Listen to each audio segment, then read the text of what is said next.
Good afternoon, Raider baseball fans, and welcome to Jordanton High School and Jordanton Baseball Field here in Jordanton, Texas. Good evening, everyone. I'm Michael Francis alongside the one and only Mr. Jonathan Kaspar as we are ready to get underway here for Game 2 of this regional final series between the Memorial Mustangs and your Rouse Raiders.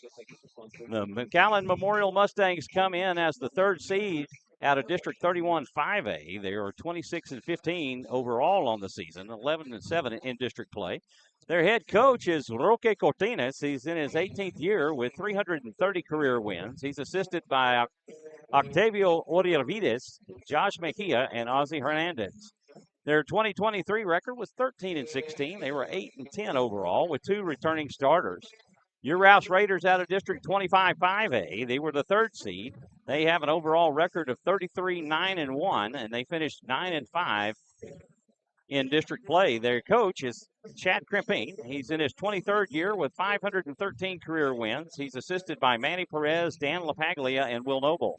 Their 2023 record was 30-12-1. They finished 9-5 as the fourth seed out of District 25 5A, and were regional finalists, dropping two out of the three games to Bernie Champion. That game went 2-3 games last year down in San Antonio at San Antonio Missions Field.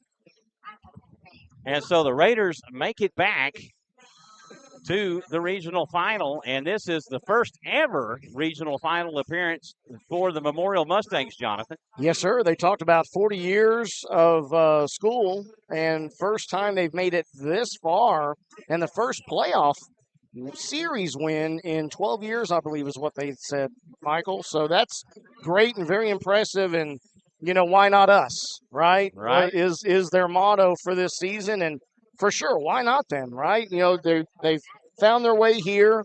Cinderella story, if you would, that they weren't expected to really make it deep, make it to the playoffs, much less go this far, and to make it to the final 8 is very impressive. And you know, hats off to them and applause to them.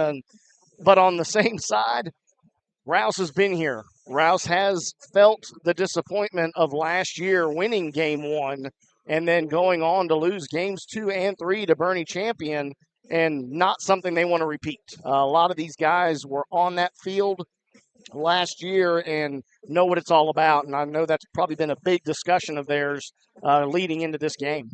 But we've been where the Memorial Mustangs are as a number 4, or actually as a number 4 seed back in 2021, making it to the regional final for the very first time ourselves, and it's a historic run and a historic feeling. That season actually saw the Raiders make it to state, losing to Hallsville in the state semifinal game. Yeah, 4-2. 4-2. Yeah, it was the final, and that was. I remember I was there as well, watching that game, and not on the mic as my predecessor, Mr. Steve Kidhill, had the call there, and as would be expected, it was a audio only, and that will be audio only. Yes. Be audio only again if we are lucky enough to finish off this series and make our way to the state semi. Yeah, once you get to that level, Valley Sports and Texan Live carry those games, and nobody else is permitted to do that as they are exclusive partners with the UIL. Gus Garza asking, why isn't McAllen Network carrying the game? They are here on site. Their cameras are set up. I've spoke with Mark and Mario. I had good conversations with them, and so I think they were having some connectivity issues earlier. But they may have been able to get those worked out. But, yes, they will be broadcasting this game this afternoon. Leticia Garcia, let's go Mustangs. And Evelyn Perez, vamos Mustangs. So, Jonathan, if you want to go over the regional final scores that have come in, two teams have punched their ticket so far. Yes, sir. So coming on here to regional finals, we do see that Grapevine and Argyle. Argyle took down Grapevine. Grapevine being number 1 in state pre-playoffs, lose 1-0 in game 1, but then flipped the script and came back and won a big one 8-2 to force a game 3, which was slated for a 1 o'clock start time today, but I believe weather has held them up, and I don't know if they're up and running yet. I mean, we'll definitely take any information that anybody has out there, chime in on the chat and give us some updates. Forney and Lucas Lovejoy winning in straight games 8-5 and 6-2 to punch their ticket to the Final Four for state, as well as Magnolia West taking down Lake Creek in straight games 8-1, 10-3. Of course, Magnolia West is the defending state champion for 5A, and they've also punched their ticket. And then, of course, here in our series, we did win last night 10-1 at Northeast Sports Complex there in San Antonio. And we have game 2 here, and game 3 will be 30 minutes after game 2 if necessary. So let's review exactly how they got here, Jonathan, for those who may be new to our broadcast tonight. Yes, sir. I am being told that Grapevine is up 8-1 in the 4th. Oh, wow. There you go. Thank you for that information, Steve. Appreciate it very much so. 4th, so obviously a lot of games still to be played there. So how they got here, something that we like to just lay out and just see how each of the teams has progressed through the playoffs. Memorial Mustangs, 26-14. They were the 3rd seed out of 31 5A. By district round was against Brownsville Porter Cowboys, and they did win in straight games, 10-2, 1-0. Did play Corpus Christi Vets Memorial, a common opponent of that Rouse has seen throughout the years. They did win game 1, loss in game 2, and then go on to win that series. Then the Crosstown McCallum Bulldogs winning in 2, going to 3 games in that one as well, losing game 1 and then winning 2 and 3. And then Kerrville-Tivy also in a 3-game series, which was absolutely crazy. Their last Saturday starting at 5 o'clock, similarly to what we have, Yeah, they went and going till 1:30 in the morning before game 2 finished. So crazy, not wanting that to happen. I had a talk with the coaches for the Mustangs yesterday and said, hey, we don't want any of that, guys. We want to have faster games. So they were on board with that. Rouse out of 25 5A being the 3rd seed, 39-1 overall. By district round was against Smithson Valley, winning both games 1 and 2, 6-2 and 7-1. Going to Alamo Heights, a repeat series again in the area round as last year. Going to 3 games this time, winning the first game 10-1, then a loss in game 2, going on to win in game 3 off some great offense by the Raiders. Then the regional quarter, again, a repeat of 2023, seeing Cedar Park Timberwolves, this time being a 3-game best-of-3 series, but Raiders able to win that one 3-0 and 2-1. And then, again, regional semis, Victoria East Titans winning that one in straight 4-1, 7-0. And that brings us, of course, to our regional finals here between Rouse Raiders and the McCallum Memorial Mustangs. Of course, the last few teams that were in the top 25 that are still in, let me get back over here, 5A top 25. Grapevine, obviously the number 1. Lucas Lovejoy, who has already advanced as the number 3 position at the end of the year. Now, these are as of April 29th, as you'll see in the post. Argyle playing, of course, against Grapevine currently. Rouse, and then Lake Creek did fall to Magnolia West. Now, one thing I noticed, Magnolia West not in the top 25 entering the playoffs. So they have gone on a deep run of their own. They're the 4th seed out of that district. Yeah, and so I heard some of the guys that know several of the players for Magnolia West, and they talked about losing a lot of guys off of that state championship team from last year. Not really expecting to make the run that they are, but they are back-to-back in the state tournament for 2 years in a row. So they're going through the lineups, and we'll follow suit as they're introducing Memorial. Leading off for the Mustangs will be the center fielder, number 13, Kane Coy. Batting second will be the shortstop, number 22, Jose Rivera. Batting third will be the third baseman, number 99, Emilio Presa. Batting fourth will be the first baseman, number 34, Eloy Lozano. Batting fifth will be the right fielder, number 9, Jacob Sanchez. Batting sixth will be the second baseman, number 17, Daniel Flores. Batting seventh will be the catcher, number 12, Lucas Cabrera. Batting eighth will be the designated hitter, number 5, Gael Aguirre. He will be hitting for the starting pitcher this afternoon, number 21, Manuel Villa. And rounding out the order will be the left fielder, number 2, Etziel Gonzalez. For the home team this afternoon, the Raiders, leading off will be the second baseman, number 9, Rainer Heinrich. He will be followed by the right fielder, number 12, Tyler Espinosa. Batting third will be the starting pitcher, number 8, Oscar Salazar. Batting fourth will be the center fielder, number 10, Landon Miller. Batting fifth will be the designated hitter, number 11, Andrew Sanchez. He will be hitting for the left fielder, number 31, Adrian Graves. Batting sixth will be the catcher, number 14, Xander Forcell. Batting seventh will be the third baseman, number 22, Nathan Miller. Batting eighth will be the first baseman, number 23, Mason Gonzalez. And rounding out the order will be the shortstop, number 7, Jacob Solis. We're going to take a moment for the national anthem. We'll be right back with you here on SHN Sports.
It's playoff baseball time in Texas as we're set to get underway here in Jordanton. Good afternoon, everyone. I'm Michael Francis alongside Mr. Jonathan Kaspar and my beautiful bride, Miss Norma Francis, as she traveled the road down here with me.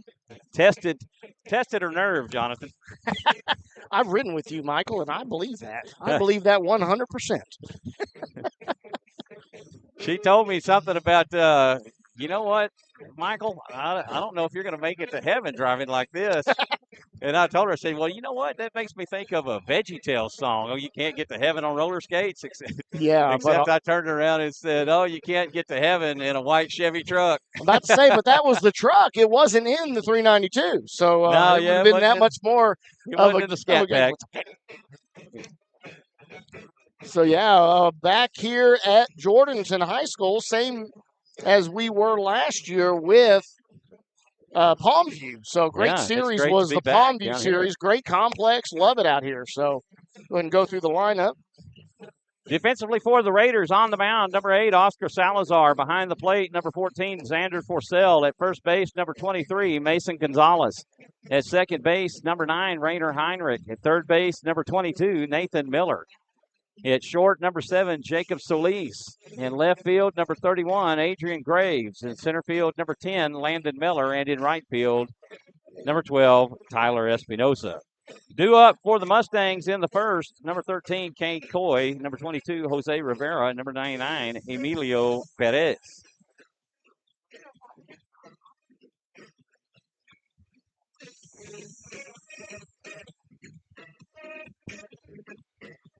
Good atmosphere. There's a lot of people here in the stands today. Of course, it's not as big as a complex as Northeast ISD, where it had seating that was really spread out, and it was all here. You have bleachers. There, you had seats throughout the stadium, and so this is a little more compact, and so the stands look a lot fuller today than they did yesterday. Yeah, not quite getting the spread out, but again, that makes things a bit louder. We've got the crowd mic positioned right behind, and I'm going to have to get on him. The mic is right behind Steve Heinrich, so we'll need to make sure that we keep him in check. I'll have to see if I can get his attention and make sure he's aware of where that mic is behind him. Well, you noticed when you told Oscar Salazar against Cedar He Park, moved. he got up and moved. He moved. So Oscar Salazar Sr., I said, hey, man, you understand where you sat down before we got the game going. And, yeah, he was quick to move. Kane Coy makes his way to the plate and digs in from the right side. Oscar Salazar pitching from the stretch. He picks up the sign from Forsell, and the first pitch is down the middle for strike one, and we are underway in Jourdanton.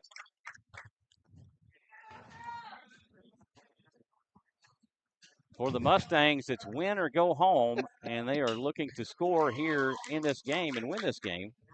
Nathan Miller plays the throw from third and gets it just in time to get the out as Kane Coy almost legged that one out, Jonathan. He did, but, it looks almost like he gave up on it and peeled off almost before he got to first base, expecting to be thrown out. So good, strong throw there from Nathan Miller, though.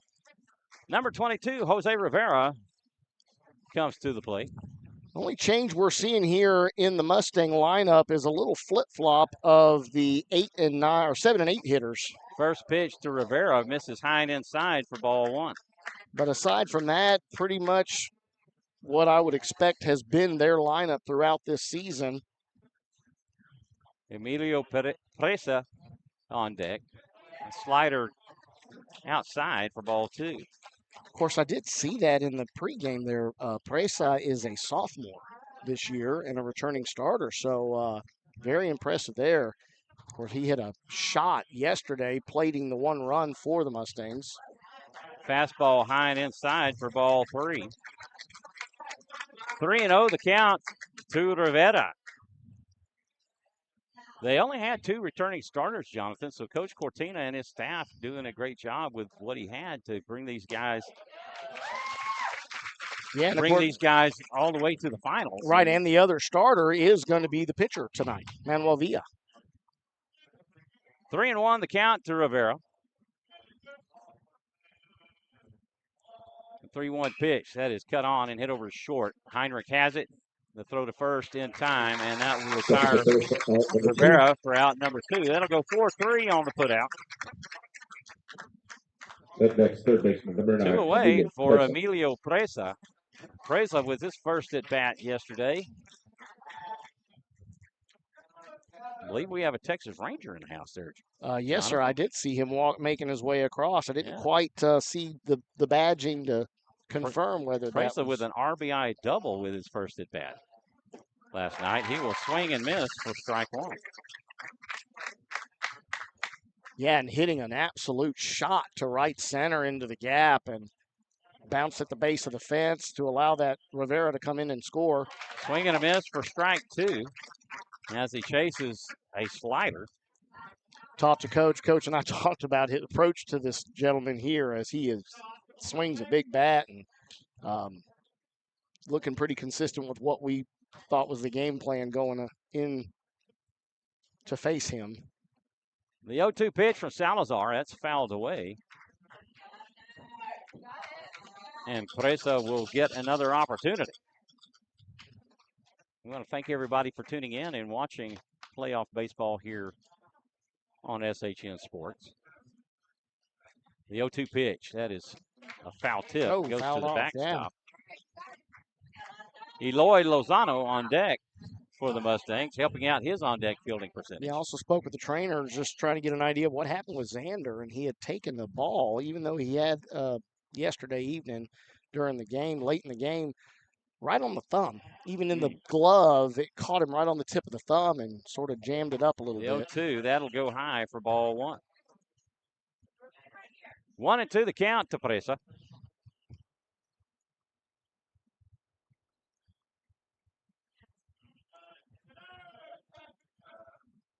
One, two, that is low for ball two, and the count will even at two. Jordan's kind of way out here in the middle of nowhere. It took me a minute. Small town. Took me a minute to realize and remember the ride in last year, and I was like, "Oh yeah, I do remember coming down all these back roads." And am I going to the right place? Yeah, Deuce is wild. For Presa, he will take inside for ball 3. Salazar thought he had the strikeout with the breaking ball. Yeah, cutting over the plate. Not sure it caught enough of the plate to get the call there. Full count to Presa. Salazar comes set. The payoff pitch. That is cut on and hit back over to short. Solis has it. Throw to first in time. And that will do it. 6-3 on the put out of Presa, and they go in order in the first. And on to the bottom we go. We're scoreless here in Jordanton. And that was the epitome of pitching to contact there for Oscar Salazar, as all 3 of those balls were in play, or for batters were in play, and the defense working well behind him. Defensively for the Mustangs, on the mound, number 21, Manuel Villa. Behind the plate, number 12, Lucas Cabrera. At first base, number 34, Eloy Lozano.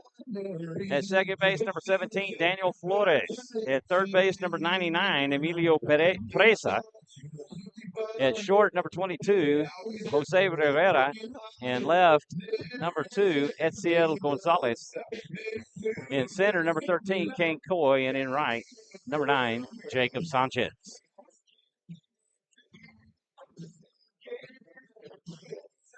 And again, not really many surprises here from Coach Krimpine, as he is sticking with all of his workhorses here on the top of the lineup. We did see just a quick move. Andrew Sanchez has moved up in the lineup and swapped spots with Xander Forcell. Again, both of them swinging very good bats, but Andrew seeing the ball extremely well in game 1. So Coach hoping to give him a little bit more with runners on, and him going 3 for 4 last night was phenomenal.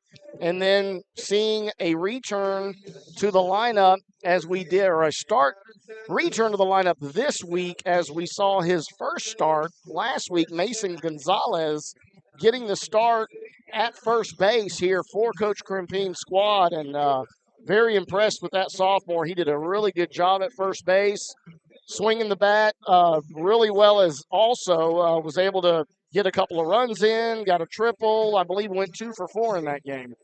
Due up for the Raiders, Rainer Heinrich, Tyler Espinosa, and Oscar Salazar. And we are underneath the speakers, so we are catching a lot. I got the crowd mic at least off so that we could try to eliminate some of it, but it is extremely loud, folks. So yeah, it really is. So we've got to keep talking, or else we could run into copyright issues with YouTube. So letting music play and the royalties now come in and tag our video. Rainer Heinrich digs in from the right side as he's at the plate waiting for Cabrera to get back from the pitcher's mound as he shares a word of encouragement with Villa. And he makes his way back.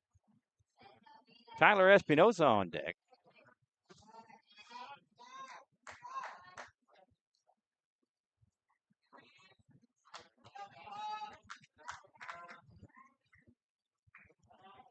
Villa toes in. Looks like he's going to go from the stretch, Jonathan. Yes, it does. And, some guys look to do different, have different approaches. First pitch to Heinrich misses low for ball 1. But little righty this time, where we saw back-to-back lefties for the David first and second. Yesterday. Yep. And R.J. Rios. The second pitch misses low for ball 2.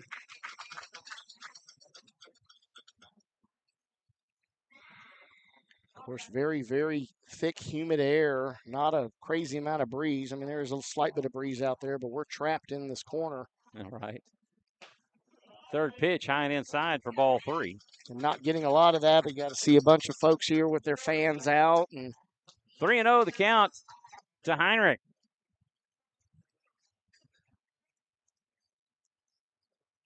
Villa comes set. The 3-0 pitch just at the top of the zone. for strike one. Of course, Rayner taking all the way in that scenario. He did really well getting the leadoff walk. Now, yesterday he flew out to right his first time up, and then he walked in the second the time. yeah. This will be hit over to short. Rivera has it. The throw to first in time, and that will retire Heinrich for out number one. 6-3 on the put out of Heinrich. That'll bring up Tyler Espinosa.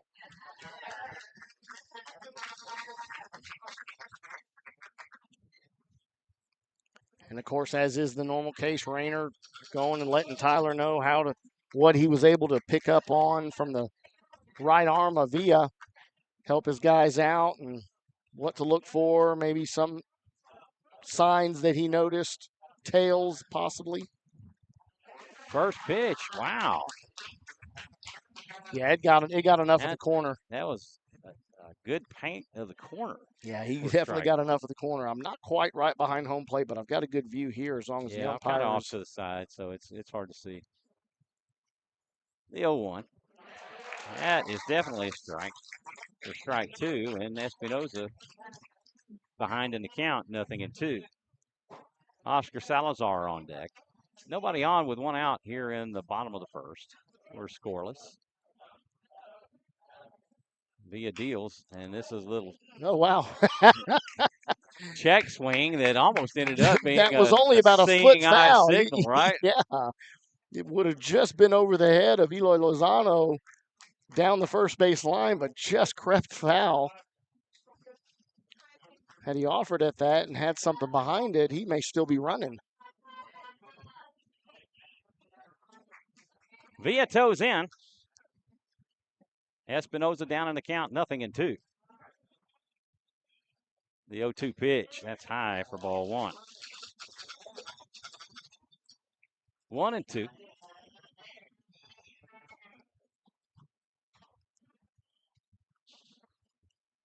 Cabrera runs through the signs, and Villa gets ones he likes. Swing and a miss for strike three, and that will retire Espinosa for out number two. Change up on that one, was able to get the swing and miss from Tyler, and 2 up, 2 down for the Memorial Mustangs and Manuel Villa.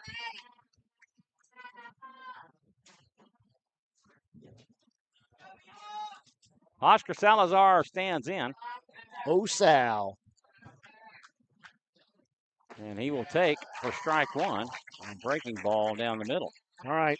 Do you remember? Squinchito. Or Squincho. Oscar's nickname. The 0-1 pitch. Swing and a miss for strike two.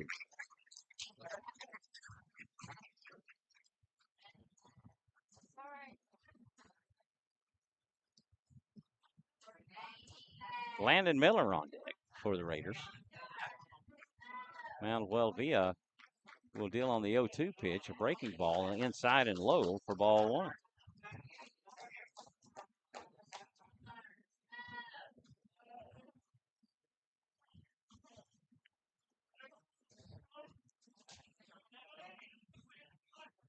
Villa comes set.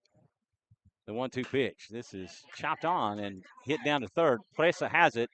The throw to first just in time. Yeah, great stretch there from Lozano, able to gather that ball as Presa really knew that Oscar was going to be getting up the line, and as immediately as he got that in his glove, he released it, and it was a strike right down. The Raiders go in order in the first, as both teams do. On to the second we go. We're scoreless here in Jordanton. We want to take an opportunity to mention our double and triple sponsors. We want to thank the Austin Summit Group, Terry McDaniel and Company Investment, Team Guerrero.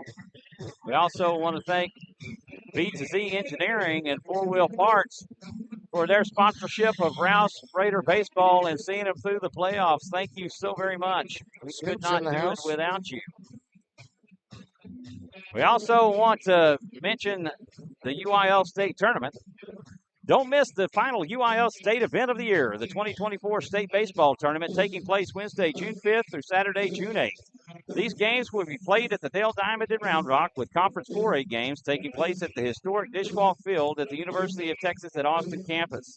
For schedule, spectator, and ticket information, please visit uiltexas.org/baseball. Again, that's uiltexas.org/baseball.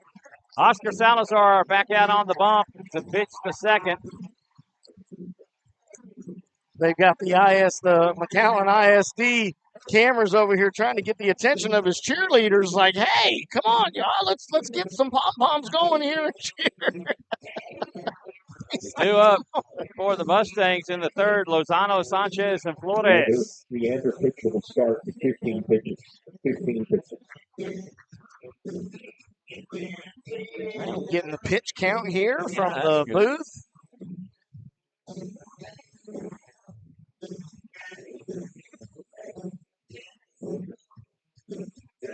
Let's see if that's consistent with what I have here in the box score. Cover plate to the first base, number 34, Eloy Lozano. So I didn't hear how many Oscar had in the first. Villa, I show as 14 pitches, and he called out 15. Oscar had 15. Villa had 14. Oscar So maybe he's calling out the total pitch count starting this inning. Well, we have a wardrobe malfunction here from Xander Forcell as he's having to swap out his helmet. Maybe a broken buckle.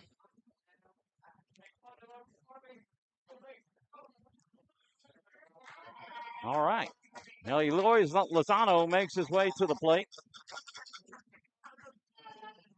for his first appearance of the evening. Jacob Sanchez on deck. The first pitch to Lozano misses low for ball one.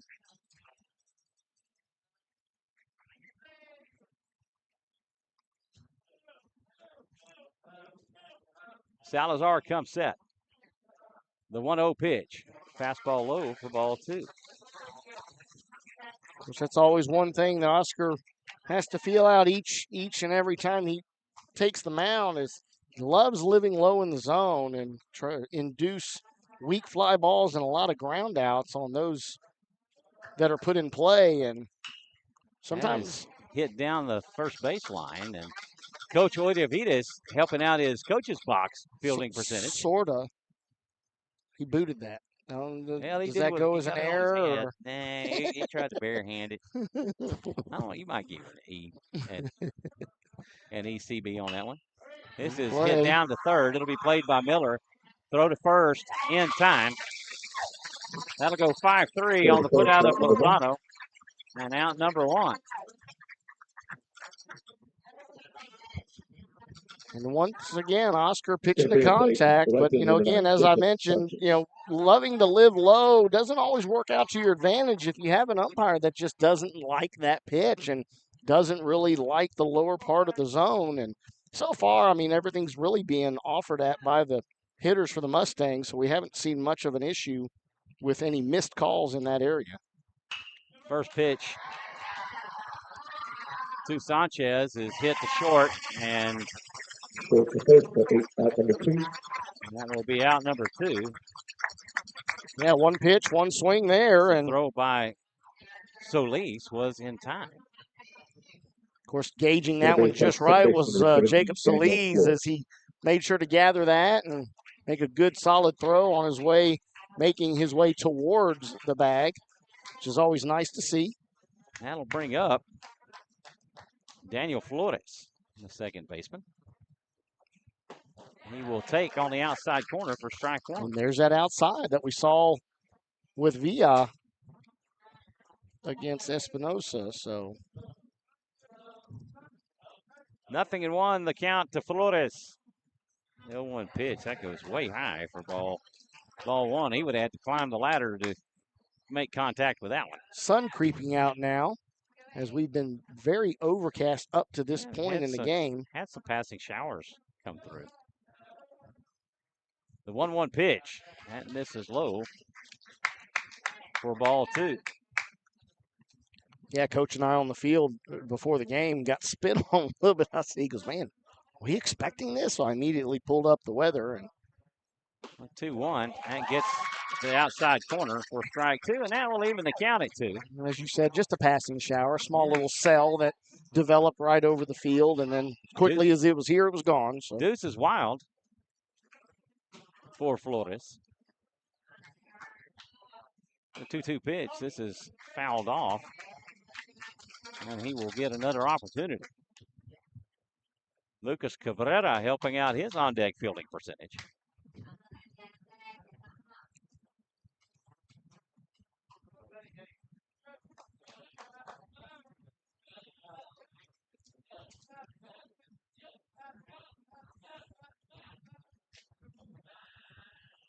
Salazar comes set. The 2-2 pitch. This is cut on and hit over to second. That'll be played by Rainer Heinrich. And throw to first in time. What a sliding effort by Heinrich. It's just routine for that young man. I'll tell you what, Rainer Heinrich covers a lot of ground over there, and it's so hard to get a hit past him, into the outfield. I'll tell you. Heinrich committed to Charleston State next year, yes, where he'll be playing his D1 college ball for the Charleston State Cowboys. And they'll be better off for having him, I'll tell you that. They go in order in the second. After 1.5, we're scoreless here in Jordanton. Yeah, not only impressive on the field, but in the classroom as well, as he is a very high. Oh, yeah, he graduated with honors. Part of all the of the honors, Society. right? Yeah. All of the accolades that you can get academically. So, very impressed with him as well. Just again. All right, let's see. 2 up for the Raiders in their half of the second. Miller, Sanchez, and Forcell. There we go. I don't have my stool, but I think I'm good here. I got me a spot. Well, I knew we wouldn't need that today. No, we didn't have no room Once we came back, Norm and I came in and looking where we were going to set up. And McAllen was already here setting their equipment up, and they had set up in the press box. And so it forced us out here. And I'm like, well, you know what? Jonathan isn't going to need that stool after all. I definitely don't mind standing after the 2.5-hour drive down.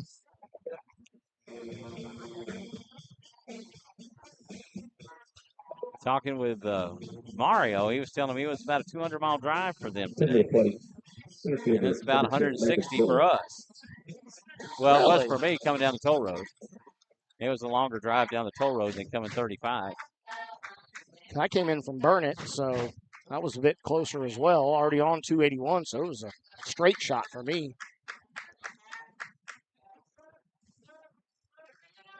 I don't know why I was thinking you were in Hutto. I was thinking that earlier. Miller will foul this one off for strike 1. Andrew Sanchez on deck.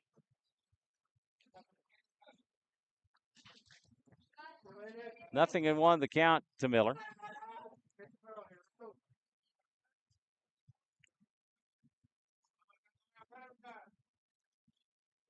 The 0-1 pitch from Villa. This is fouled out of play for strike 2. Somebody's going to find that tennis ball a bit hard to serve over there if they pick that up and in the wrong color, huh? That foul ball made it over to the tennis courts. Yeah, they run adjacent to the field here. The 0-2 pitch, that's down and away for ball 1.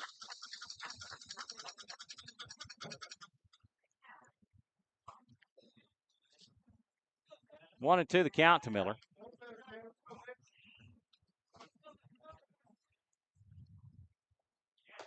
That pitch high and outside for ball 2, and that will even things up. Villa pitching exclusively from the stretch.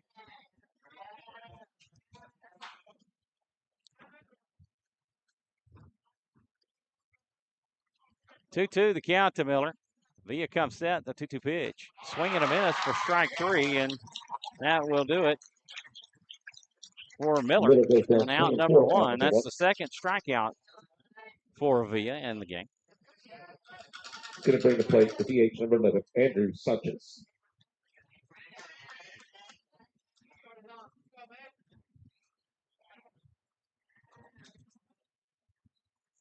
Andrew Sanchez going 3 for 4 yesterday.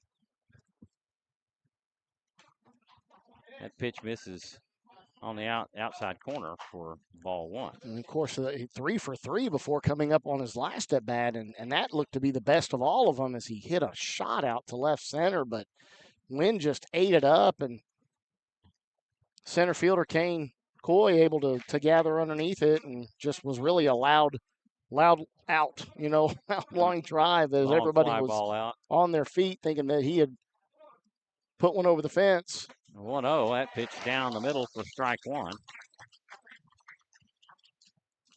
Yeah, Villa has a really good breaking pitch. Looks to be deceiving these hitters, the Raiders hitters. They're all missing it, just cutting right over the top. So a lot of late movement in that breaking pitch. 1-1 pitch that is fouled off for strike 2. Of course, only barely missing that one was Andrew Sanchez there on that swing.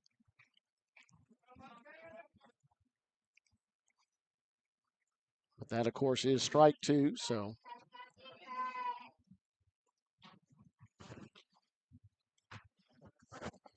Villa comes set. Xander Forcell on deck.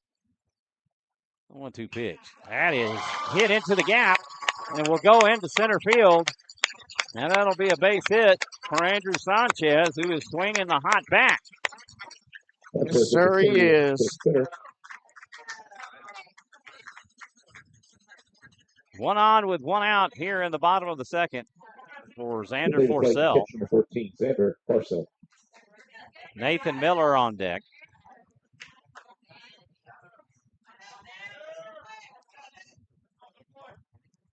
Now this is where the tell of the tape is when a pitcher gets a runner on and how it changes their tactics on the mound. First pitch, strike down the middle. Yeah, and with this, he does not have or has not gone from the windup yet, so he's not really having to make any adjustments there in that regard. Well, some when they get on, they don't want them on, and so they'll throw a bunch of throws over to first, and this has popped up and playable. It should be caught, and it was by Daniel Flores for out number 2. Ball popped up to the second baseman for out number 2. 2 away for Nathan Miller. He's going to bring the plate to third baseman, 22, Nathan Miller. Nathan Miller, the third baseman for the Raiders. Yeah, Nathan Miller's starting to come alive. His bat is really starting to wake up late in the season, which is always a great time for that to happen. And the first pitch from Villa misses low for ball 1. A breaking ball that tailed down as Cabrera had to put his glove on the ground. Mason Gonzalez on deck. The 1-0 pitch. This is lined down the right field line. And Sanchez will round second, and Nathan Miller will come in with a stand-up double, a throw home from Jacob Sanchez. Double. Pitch runners on second and third. Tuesday. Tuesday. Coming to play, first baseman 23, Mason Gonzalez. Mason Gonzalez, one of the heroes last week versus Victoria East Titans, as he hit a triple out to right field. Yes, sir.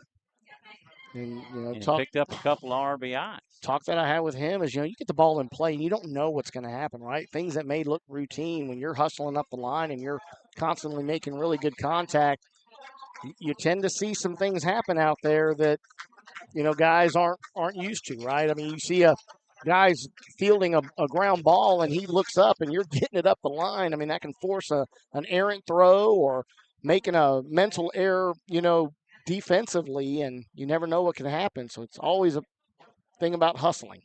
Gonzalez batting from the left side. He's the only lefty batter for the Raiders in the lineup today. That pitch misses high for ball 1. Yeah, some of the Mustang fans really wanting that pitch, as it was very close. 1-0 pitch. That will get the right side corner for strike 1. That will even things up at 1.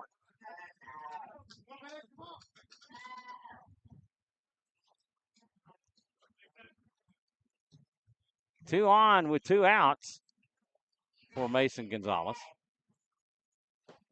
Villa will put a changeup down the middle for strike 2. A little off-speed action.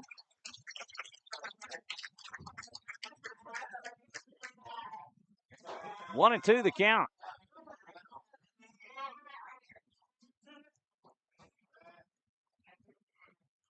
1-2 pitch.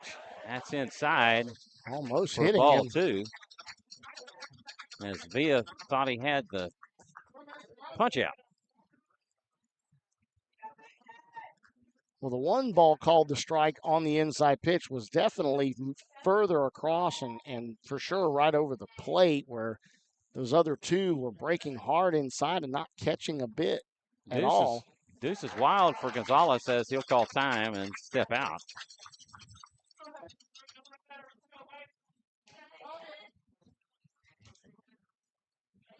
A lot of deuces. 2 on, 2 out, 2 balls, 2 strikes. He's got 4 of a kind going. Pitch high for ball 3, and Gonzalez works it back full after being down in the count. Very disciplined as well.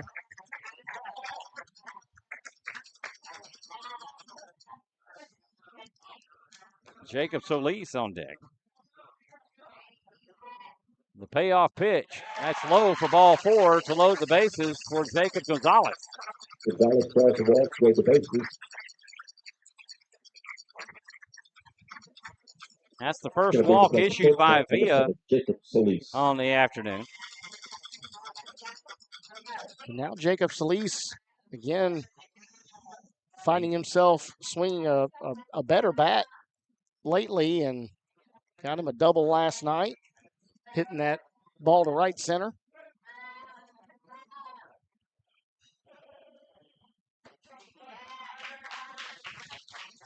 Pitch misses, or right? Yeah, no, he the corner for strike 1. No, he went straight back to that breaking pitch that was in there for a strike call.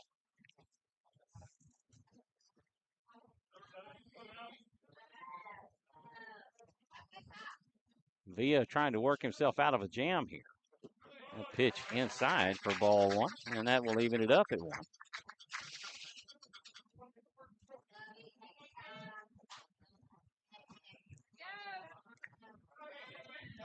Rainer Heinrich on deck. Villa comes set. Swing and a miss on a fastball for strike 2. Actually, the umpire said he tipped it. He didn't have that foul tip call. As he was on top of it.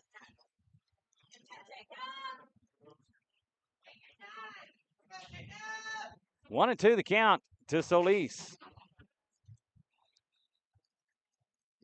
Villa comes set. The 1-2 pitch. That is cut on and hit to Rivera at short. The throw to third in time to get the force. And that will do it. 5-3, or actually 6-5 on the putout of Nathan Miller to end the Raiders' second. They get no runs on 1 hit. They leave 2. Ladies and gentlemen, the concession stand is fully stocked. As open. Solis hits into the fielder's choice. Smacks, brisket sliders. On to the third we go. We're scoreless here in Jordanton. Due up for the Mustangs in the third, Cabrera, Aguirre, and Gonzalez. We want to take this opportunity to recognize our home run and Grand Slam sponsors. Tumble 22 in Cedar Park, Mode Design Company, Oots Environmental, Toyota of Cedar Park, and Mack Hike Ford. We want to thank you for your generous support as our home run sponsors. And Pulley offers Texas construction teams a new take on building permitting. As your expediter, Ashley Knight ensures accurate permit requirements, fewer rounds of comments, and full visibility at every step so you can break ground sooner. Faster permits in Texas starting today. Energy for Purpose. We perform energy audits for a purpose, stewarding energy use to impact the most vulnerable. Thank you for your valuable and generous support of Rouse Raider Baseball.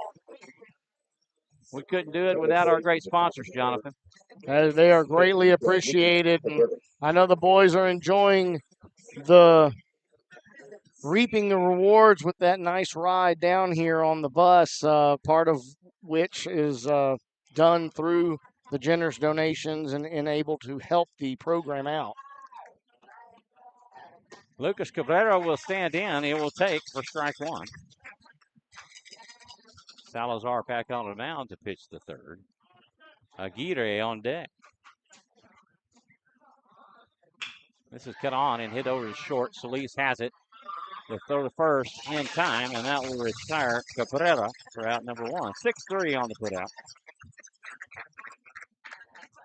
And with Mason Gonzalez at first base, we're getting to see a sophomore duo here to get to see for another few more years with Jacob Solis at short and Mason Gonzalez at first, both sophomores, and then Andrew Sanchez, the only other non-senior in the lineup. Fastball down the middle for strike one. As he is a junior this year, so everybody else out there are seniors, and we'll be moving on, most of which to the next level, playing at the college.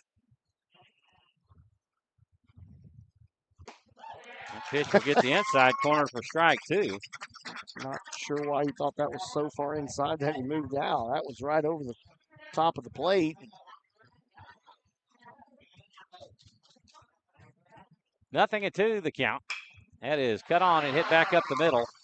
Heinrich has it. The throw to first will not be in time. And Aguirre will pick up a base hit. Yeah, a little CNI single there that almost was grabbed by Oscar. He just happened to be leaning the wrong direction and out of the stretch of his glove. And Rainer Heinrich did get a glove on it, but again, momentum taking him away from the throw at first base. So Etziel Gonzalez comes to the plate.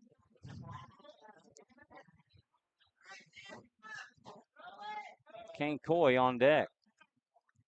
First pitch to Gonzalez, a strike on the outside corner.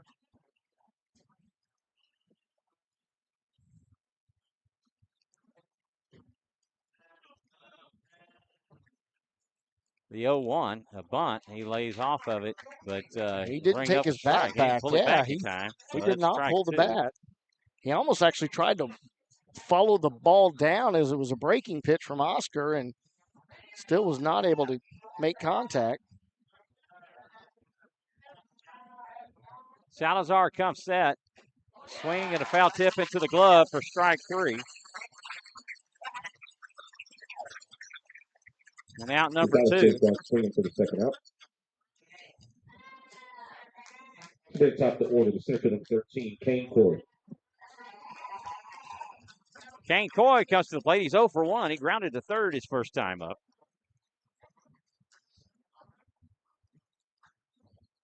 Salazar comes set. He misses the outside corner for ball one. Yeah, definitely outside on that pitch, breaking away from the plate. 1-0 the count to Coy. That is cut on and hit over to third. Miller has it. Throw to first in time, and that will do it. 5-3 on the put out of Coy to end the Mustang third. They get no runs on one hit. They leave one, and after 2.5, we're still scoreless here in Jordanton.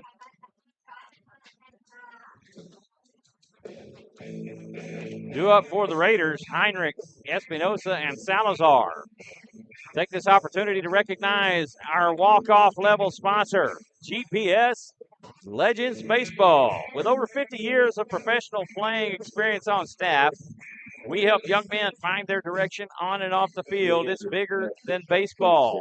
Give a big shout out to Brandon Puffer and the fine folks at GPS Legends Baseball.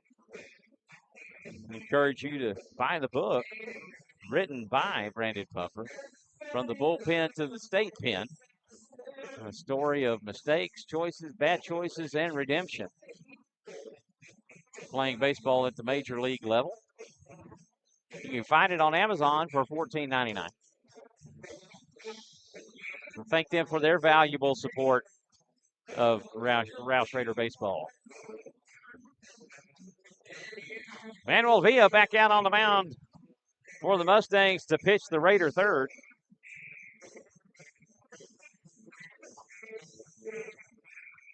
Yeah, just not getting any love from that breeze, Michael. Now you see that the home plate umpire, he's sweating Oh, through his he is clothes sweating already. already. Yes, sir. Of course, the trainers on the Raiders sideline doing a great job of running out between innings and making sure the field umpires and the home plate umpires stay hydrated, with water. So always good to see that, and I know they're very much appreciative of it. That'll bring up Rainer Heinrich. He's 0 for 1. He grounded to short his first time up. I think it's time for the small ball. To get things. Uh-oh. Salazar at 36 pitches through 3 innings.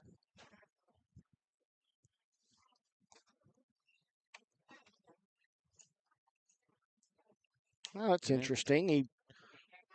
Home plate umpire calling time real quick to go check the ball as if maybe the catcher indicated there was an issue with it, possibly, and well, he threw that one out. Villa threw it back and wanted to change of baseballs. Villa will come set. The first pitch to Rainer Heinrich, a breaking ball, in for strike 1.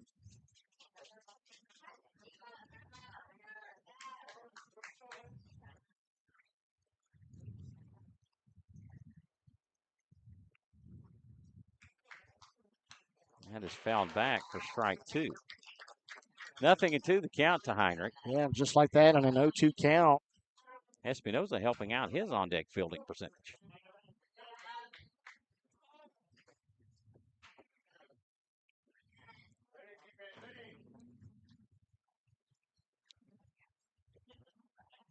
The 0-2 pitch. That misses low for ball 1. And Rainer definitely thought about it. Yeah, again, a lot of great movement there from Villa. Saw actually Rainer back out on the first pitch that made its way across for a strike. 1-2, and Heinrich He'll be on hit with this one that deep one. to short. That will not be in time, and Heinrich will leg out a infield single. Yeah, anytime you see a ball hit that deep into the pocket there between the 5-6 hole, Rainer's going to have a great chance of beating out even the strongest of arms by the shortstop. And sure enough, he was able to easily get there ahead of the throw. Raiders going their second time through, getting a second look at Villa after he's gone through the order. And this is where we saw the opening up here in the third inning last night, where Rainer got on with the walk, and then Tyler Espinoza was hit by pitch. Espinoza will show bunt and take a strike. Cabrera looking to back pick Heinrich at first base. Heinrich extends his lead at first. Villa comes set. The 0-1 pitch.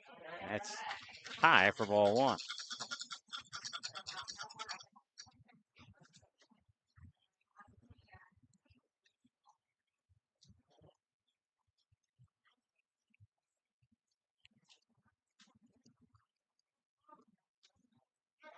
Heinrich takes off a second. He has a great jump, and there will be no throw.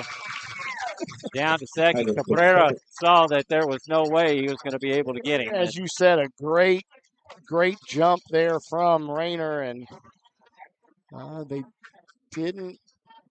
Did he call that a ball? I believe it was a ball. I know it was a very close pitch, but I think possibly outside.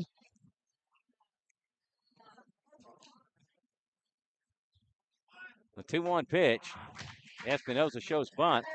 Throw down to second is not in time as Heinrich had a huge lead. And he gets back in time as Rivera played it. And we'll take it to a 2-2 count. Well, again, a look to do a hit and run or a bunt and run. And if he could bunt that down the third base line, Tyler with his speed having a great opportunity, but also freeing up the bag for an easy advancement by Rayner, and he wasn't able to make contact there. 1-2. This is lifted into center field. And that'll be caught Great by play, Coy. Kane Coy. What a great diving effort by Coy to get the catch. And wind assisted that a bit in helping Kane have a little bit more time to get under it, as the wind is now picking up a little bit and moving directly from right field to left field. And that ball was tailing away from the right-handed bat of Tyler Espinoza, and Kane Coy playing well to the left side of second base. So he had to cover a lot of ground, but really doing a great job there of getting underneath and making that catch. Landon Miller on deck. Oscar Salazar, the state RBI leader in the 5A classification, at the plate. And he will take for a strike on the outside corner. He's 0 for 1. He grounded to third his first time. And he's been able to add to it regularly with every series we have played, amassing multiple RBIs in each series. Just adding to that count. 1 on with 1 out. Heinrich takes off to third, and there will be another stolen base for Rainer Heinrich. I don't think there's any player out there that enjoys the turf as much as Rainer Heinrich. He starts his slide from about 2/3 of the way down the line and just I think that one slides the rest of the way. The wind out of him just a little bit. Yeah. Well, he does do that. I mean, there's definitely a flop effect to it, but with the speed that he carries, he just slides forever on this turf. And you have to watch out, because if you get a palm down, you can easily get blisters on the palms. 1-1 to count to Salazar. He'll foul this one back for strike 2. Of course, the turf field carrying about an extra 20 to 30 degrees more than the outside temperature, as they are heat magnets out there.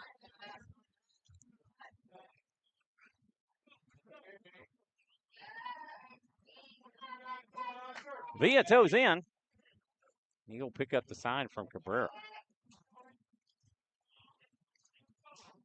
Infield is 1-2 playing pitch. in. This is hit deep to the right. Another RBI. That'll go to the fence.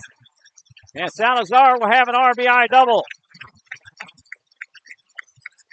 And just like that, the third inning has proven to be the inning of choice for the Raiders hitters to make their presence known throughout this playoff run. And the Raiders take the lead. Up next to the center field, number 10, Landis Miller. Yeah, no doubt to that hit. Courtesy runner Dawson Snow coming in for the pitcher, Oscar Salazar. Again, he was able to just square up on that and hit that directly into that left center gap. And Landon Miller comes to the plate. He's 0 for 1 with a strikeout. This will be hit over to third. Presa has it. The throw to second. There got Snow in a rundown. And Landon, while he's in the pickle, will get to second. Swap places with him, but we did give up an out. That'll be a fielder's choice. To the plate, the DH. Dawson doing what he should have in order to try to draw the attention of Presa, but draw too much of that attention and got too far down the line. And that'll go 6-5-6 on the putout of Snow. That will bring up Andrew Sanchez. Sanchez 1 for 1. And 4 for 5 in his last 5 at bats. So, and you've got a good set of wheels in Landon Miller there at second base. Hey, I see a Mikey Caputo down there right behind the netting. Sanchez, that'll be a wild pitch, and Miller will advance on the wild pitch.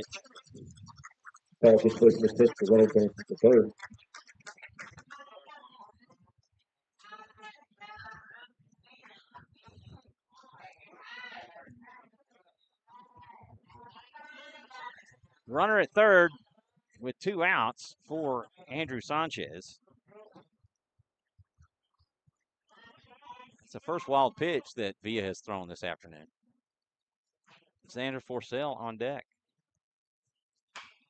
This is Oh, a high, towering fly ball. Rivera tracks it, and he'll get there in time, and that will do it for the Raider third. But they get one run on two hits, and they leave one.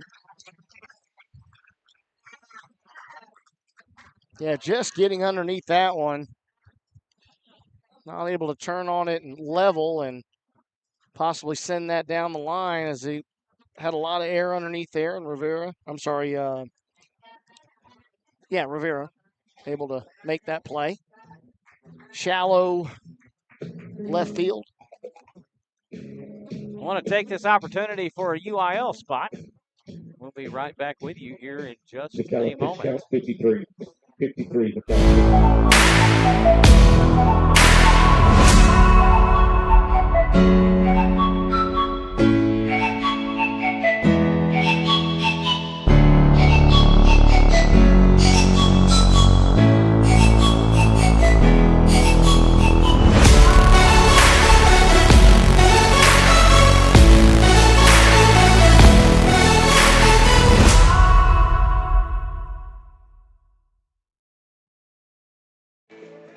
And we're back, folks, after that quick clip there from UIL. One of the normal requirements here as we make our way through the playoffs to have the announcements, not only the great information for the state tournament, as we had earlier, but just some clips outlining what the UIL is about and, sportsmanship and trying to drum up business as umpires and referees and the different sports that are out there.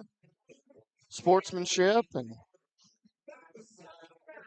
good messages, good little tidbits of information for everybody at home. And just plugging right along here as we've made our way to the top of the fourth.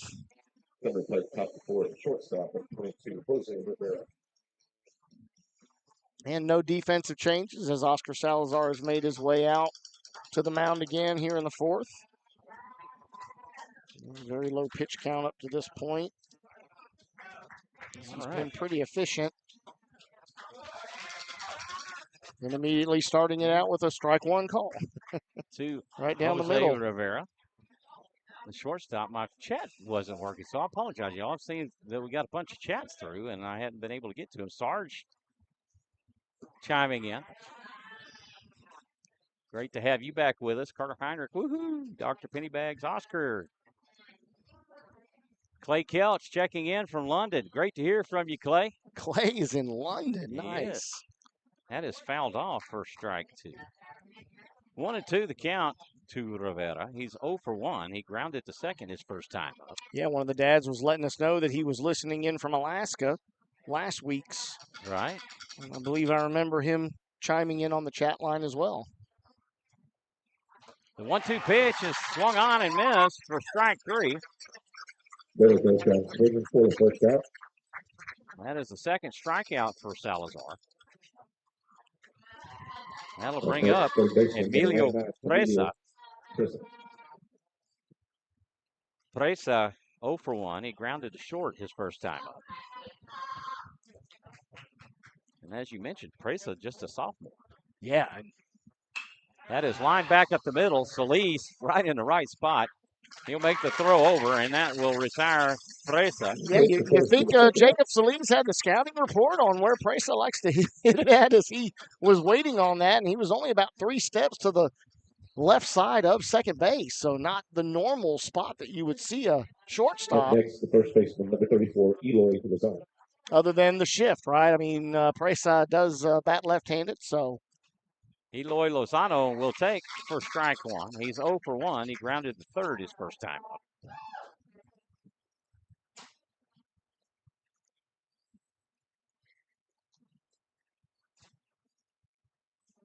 That is smoke down the first baseline. Mason Gonzalez will take it and step on the bag, and that will do it. They go in order in the fourth. After 3.5, it's 1-0 Rouse. On to the fourth we go, or to the bottom we go, and we'll get a pitch count here in just a moment. I was waiting for the adjustment to come in. 1, 2, 3, 4, 5, 6-7. 7 pitches, so he should be at 43 pitches. Yes, sir. I was going to say 43 total pitches here for Oscar Salazar, 31 for strikes. So really has a great strike-to-pitch ratio here through 4 complete innings for Oscar Salazar. Opposite him, Manuel Villa is at 53 pitches through 3 innings. So still not a high pitch count by any stretch, but I'll tell you the big difference here, what I'm noticing, having watched and stayed up, mind you, everybody.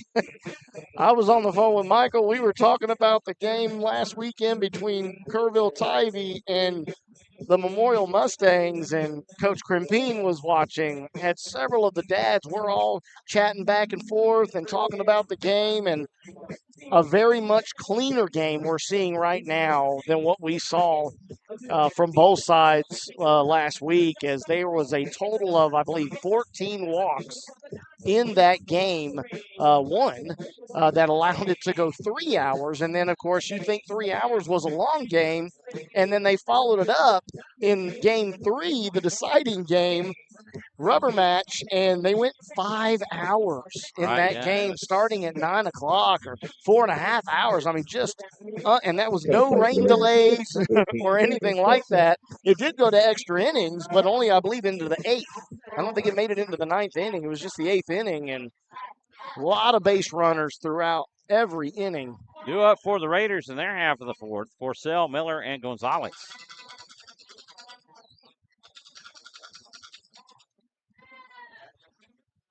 Manuel Villa back out on the mound. Lulu Garcia checking in. Go Raiders. Porcel will take for strike 1. He checked his swing, but immediately called a strike, and that's definitely something that has been a strike throughout the evening on that outer corner that the home plate umpire has enjoyed calling. Pretty consistently, though, so that's always a plus. Villa comes set. That pitch inside for ball 1, and that will even it up. And as a result, he's not opening it up to both sides, right? I mean, that was very close, but it was on the inner half. And if you're going to give the outer half, it's difficult to give both the inner and outer. That pitch gets the outside corner for strike 2.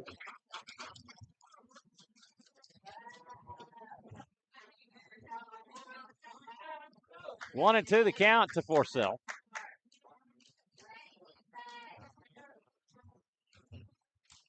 1-2 pitch. Had to sit back up the middle. That'll get through for a single. There we go. The Zan man, the X Factor, Xander Porcel, starting this inning off proper here in the bottom of the 4th. Here comes Gavin Silva, courtesy run for the catcher. Of course, Gavin Silva doing what Gavin Silva does last night, as he just was unbelievable. Only a single walk to 8 strikeouts, and normally is a good double-digit strikeout guy, as now he has 114 strikeouts on the season. That'll bring up Nathan Miller. And again, only allowing 1 run. 1 for 1 with a double. And he will take for strike 1.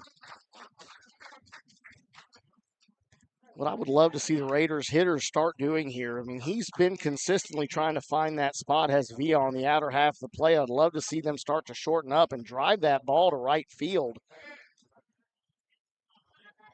Just go with that pitch and throw over to first, not in time. Steve Kittill chiming in. Oscar is rolling. He is.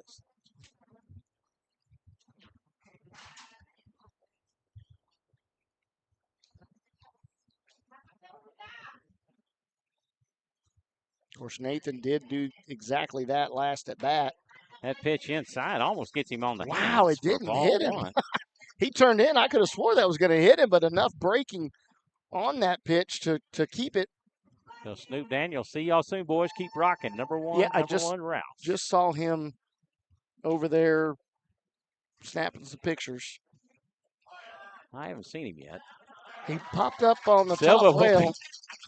Silva will pick up a stolen base, and he dove in so Runner hard, his advances feet to almost came second. over his top of his head. He almost did a flip Scorpion. into second. The scorpion move. That's the wild pitch by Manuel Villa. Mason Gonzalez on deck. There he is, Michael. Yeah, there he is. He's over there. He's all always over the place, he's man. always in his shorts. Hat backwards. He shows bunt. He lays it down the third beautiful, baseline. What a beautiful bunt by Nathan Miller. That is how it's done, folks. That is To awesome, first place. awesome Runner small ball stands on the corner. execution here from Nathan Miller. I'm honestly surprised that Presa didn't allow that to just run it out and see if it were to keep, because it was trying to make its way to the foul line. And To the plate, first base number 23, Mason Gonzalez. And Dawson first Snow and third, makes Miller. his way back. No, that is Connor Thompson coming in to run for Nathan Miller so that we have a little bit more speed on the base path. You want something to drink? Oh, no, I've got my tea. Thank you.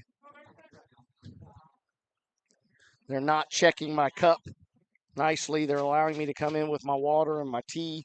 So, got the last couple of complexes, so. Sam checking in. Let's go, guys. We can do this. Good luck to both teams, but let's go Mustangs. We just hope for good, solid, clean baseball. That'll be a wild pitch, and that will see Gavin Silva score on the wild pitch. And Miller will advance.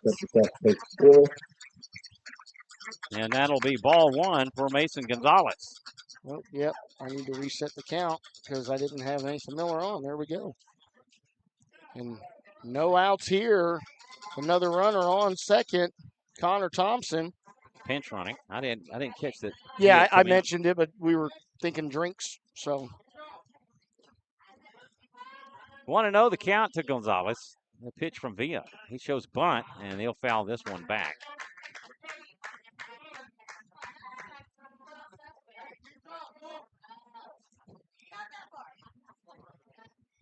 You know, I almost miss those thin little cushions that we have back at Rouse. Yeah. These seats are. Well, I did. I sat back here, and I was like, I can only do that for so long.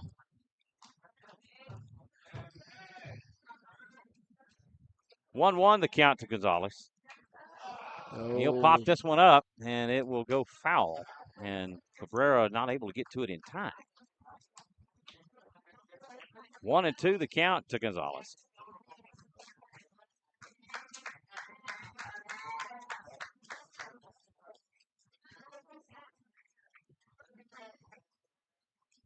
We want to thank everybody for tuning in and watching high school playoff baseball here on SHN Sports. I'm Michael Francis alongside Mr. Jonathan Kaspar, the dulcet tones, my color analyst and engineer extraordinaire. I don't know about the extraordinary part. I dropped the ball. Everybody at home's got to tell me. They can play a full 18 of golf and then make it down here in time. Yeah, I got to give a tip of the cap. Tell you what, it was a rough ride down, and I'll be popping me a 5-hour energy before I hit the road back home. I guarantee you that. 1-2 the count. Villa will come set, and he will deliver this one. It'll be fouled off and out of play.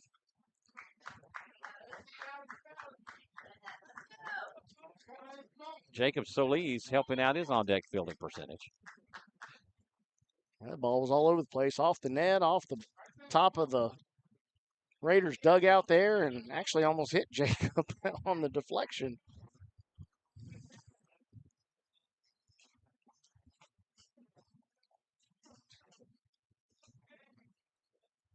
Villa gets a sign that he likes. He comes set. The 1-2 pitch.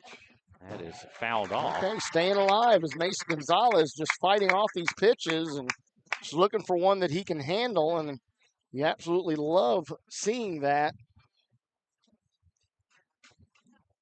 from a young player. Is just not scared to keep swinging and look to try to put something in play and possibly plate another run. He will lift this one high to right field. Jacob Sanchez comes in on it. And he will make the catch, and that will do it out to right field for out number one. For Mason Gonzalez as he flies out to right for out number Come one. play shortstop number 7, Jacob Solis. That'll bring up Jacob Solis. Solis hit into a fielder's choice his first time up. Rainer Heinrich on deck. Well, it looks like I got some snow cones. Oh, yeah, I've seen a bunch of snow cones. Nunu needs a snow cone. She says no. She goes no.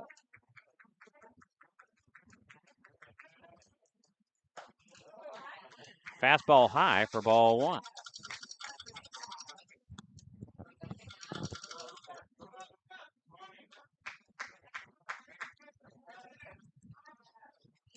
Of course, the fans alerting their catcher and telling them to be ready for the steal. Swing and a miss for strike one, and that'll even the count. One on with one out. Here in the bottom of the fourth, Raiders leading this one 2-0.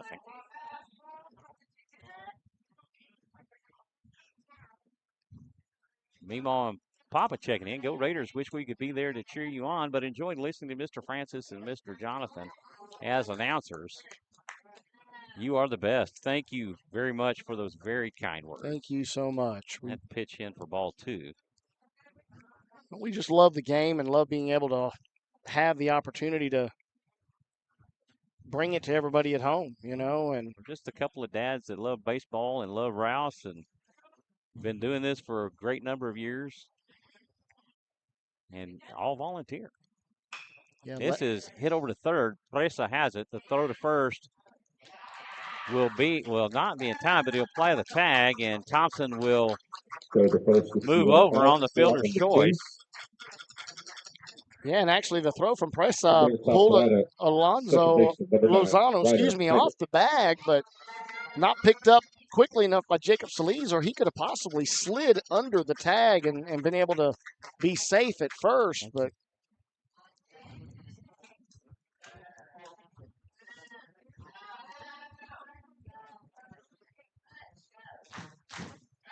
of course, that is going to draw a visit from Coach Cortinez.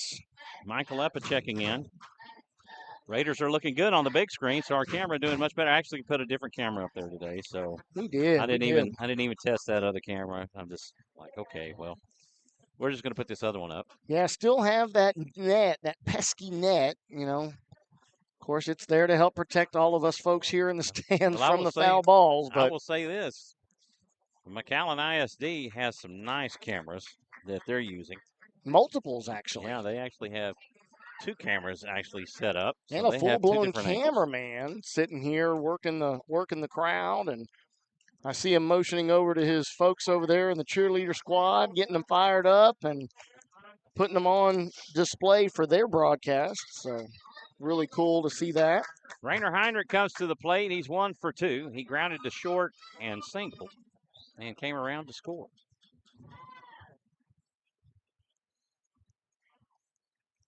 Villa comes set. The first pitch to Heinrich, down and away for ball 1.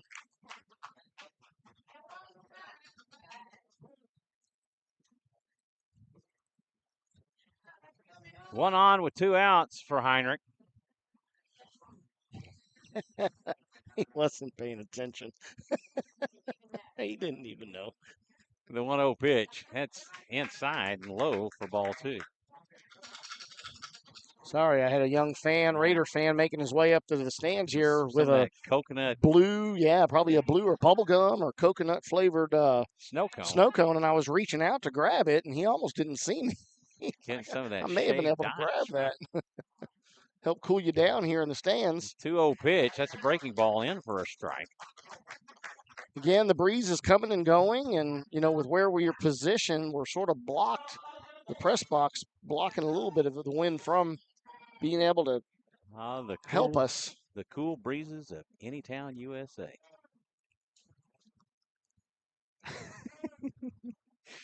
2-1 pitch. This is hammered down the left field line and almost gets Thompson.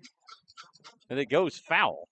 Yeah, he absolutely nuked that ball, and I just don't know. Connor did Well, he did yesterday, and Presa made that Yes. Awesome, outstanding catch there at third base. Connor had to do the matrix on that one to avoid being hit by that, beamed by that ball, but he was standing foul, so had it hit him, aside from the fact that he'd be hurting right now, it would not have affected the at-bat of Rainer Heinrich.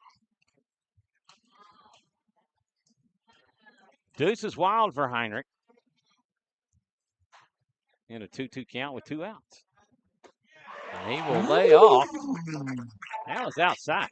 Man, that was close, though. My goodness, that was that outer half pitch that has been called quite frequently in this game, and fans not really enjoying that one too much here for the Mustangs. Well, Villa definitely thought he had the strikeout call. But one thing I did Full notice, he count. stayed on the mound. He was not one that's trying to run off the mound, as you see frequently when the pitchers feel they've already got the out. Payoff pitch, and Heinrich will foul that one off. Of course, Rainer nodding and motioning. All right, I got you now. He was all over that and just barely missing it, and recognized that he is wanting to go on the outside edge as Villa, and we'll see if he's able to capitalize on pitch recognition.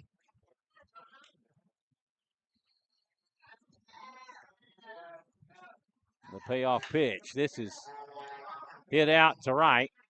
Sanchez underneath it. He'll make the catch, and that will do it. Nice hit to the right fielder for the out. Raiders get 1 run on 2 hits, and they leave 1. Going to the top of the After fifth. 4 complete, it's 2-0 Rouse. On to the 5th we go.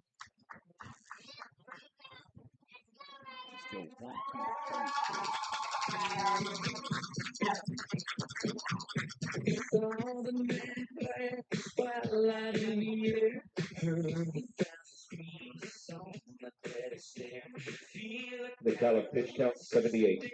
78 pitch count the count. Yeah, and they're just heard that is 78 pitches through 4. He only has 42 left.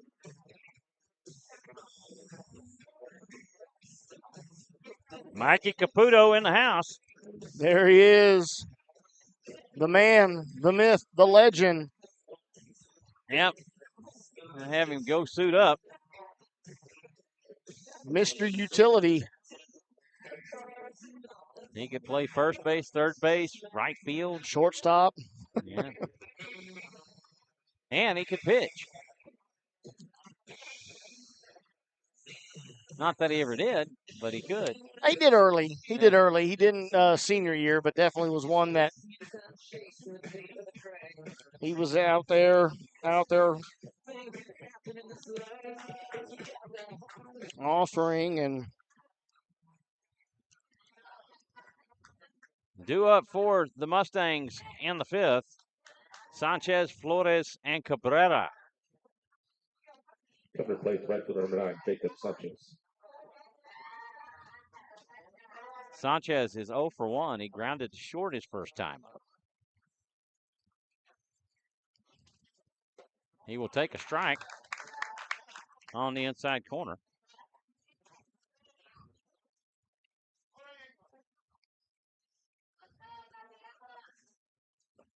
That pitch misses low for ball 1, and that will even things up at 1.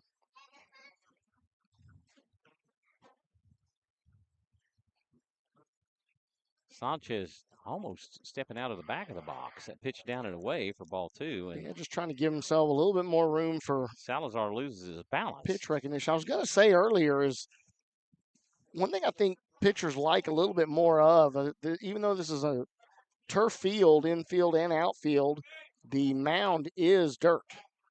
Pitcher's mound. That is cut on and hit over to third.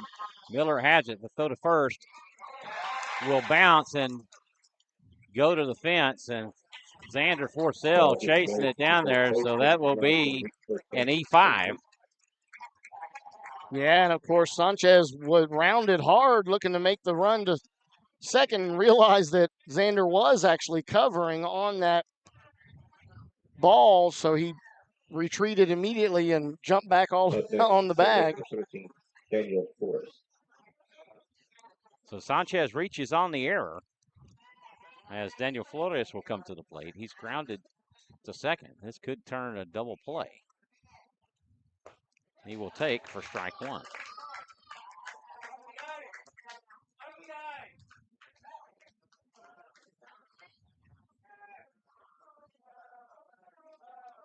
Cabrera on deck. This pitch fouled back for strike two. And again, just like that, Oscar Salazar going right at these batters, challenging them every time and just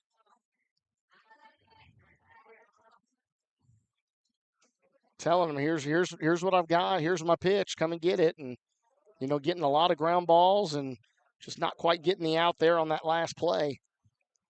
The 0-2 pitch catches him looking for strike three, and that will do it for Flores. Flores takes strike 3 for out number 1. Yeah, 3 straight pitches, 3 strikes. That is the third strikeout for Salazar, as he has spent most of the evening with pitch to contact. Correct, yeah. I mean, you know, that's, again, when you have good defense behind you, it's very effective on that pitch to contact. I mean, when you're doing that, you're not walking guys. And then when you do that, you know, as a pitcher, you can get more comfortable. He's Throw down to second in time. And Porcel picks up another pickoff. Why are you running? I mean, the ball was waiting on him by over 3 steps on the throw from Xander Porcel. And great throw down from Xander, and he's just proving that over and over again. Strike two. The 0-1 misses the outs. That looked good. A slider down and away. That was low. Yeah, definitely low. It caught a lot of the plate, but just not high enough. Of course, I just happened to glance over there and saw Holbrook. 1-1. This is hit out to right. Tyler Espinoza will track it, make the catch. And that will do it as they go in order in the 5th.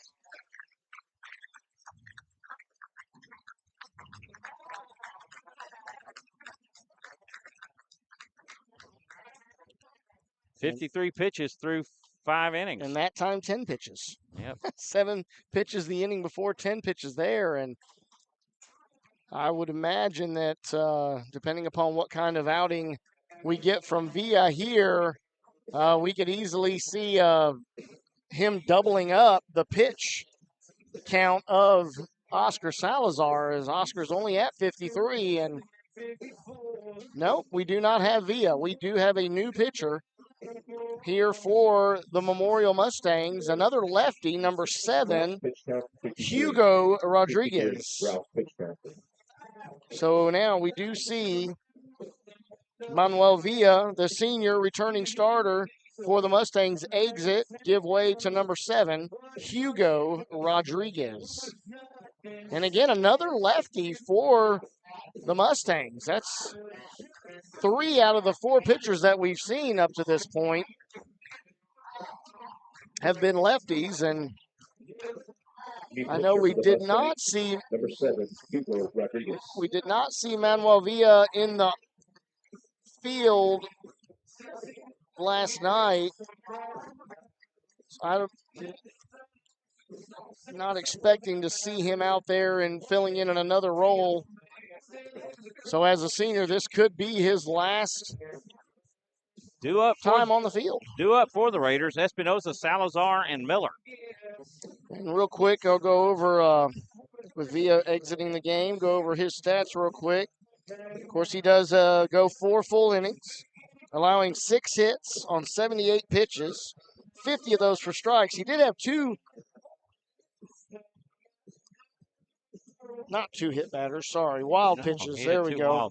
2 wild pitches, and 2 only earned runs, 1 walk. and 2 strikeouts. So again, that giving up the 6 hits there, Raiders doing a good job of getting the ball in play and really just running the bases and doing what they do best, and really thriving off of big offense and big innings, and only 2 runs to show for it through 4 innings, but looking to see if they can't plate a few more runs here and Number 12, Tyler Espinosa. Make things a little bit easier for Oscar Salazar down the stretch.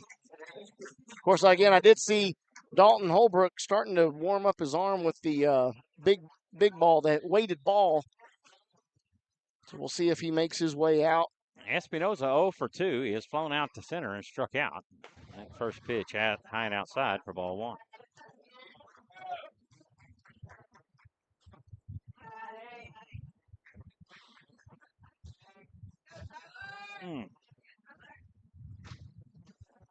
One 0 pitch. Gets the outside corner for strike 1.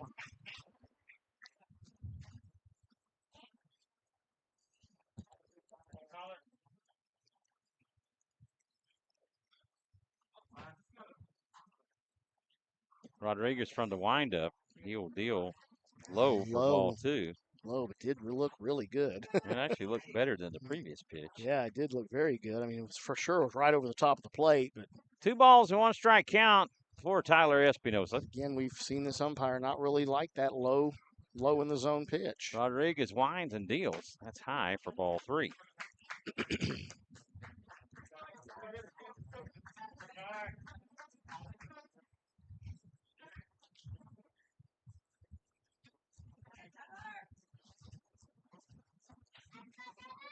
A 3-1 pitch. Gets the outside corner for strike 2, and Rodriguez works it back for him. He thought about pulling the trigger on that to Tyler and thought better of it, but it was called a strike. So something for him to look out for on the next pitch if he's able to live out there. Rodriguez. Payoff pitch. This is looped into right center. And that's a triple, folks, with the speed of Tyler Espinosa, wasting no time to round second, as he should see himself into third on a stand-up triple. Hey, he gets the slide anyway. Great speed, great hit. Again, ball on the outer half of the plate, electing to go with the pitch and drive it into right center, and he was off to the races.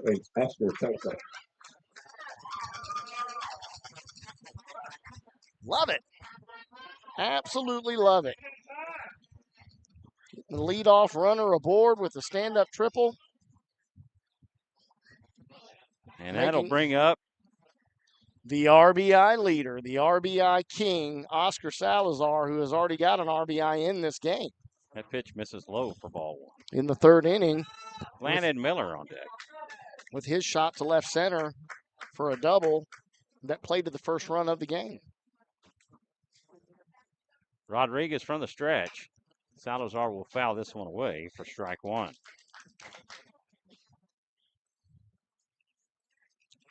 Landon Miller. Michael Leppa letting us know grapevine advances. What's the score on that, Mr. Leppa? It was 8-4, I think they said, through fourth. So. 1-1 pitch. That's low for ball 2. So Grapevine advancing will see them as the number one seed. And they will face Magnolia West most likely, but if it goes by seeding, and then Lovejoy and Rouse will face off if Rouse wins this one out. That is lined off the glove of Rivera. And he did everything he could to get to that. Center field. It's just off the end of his glove.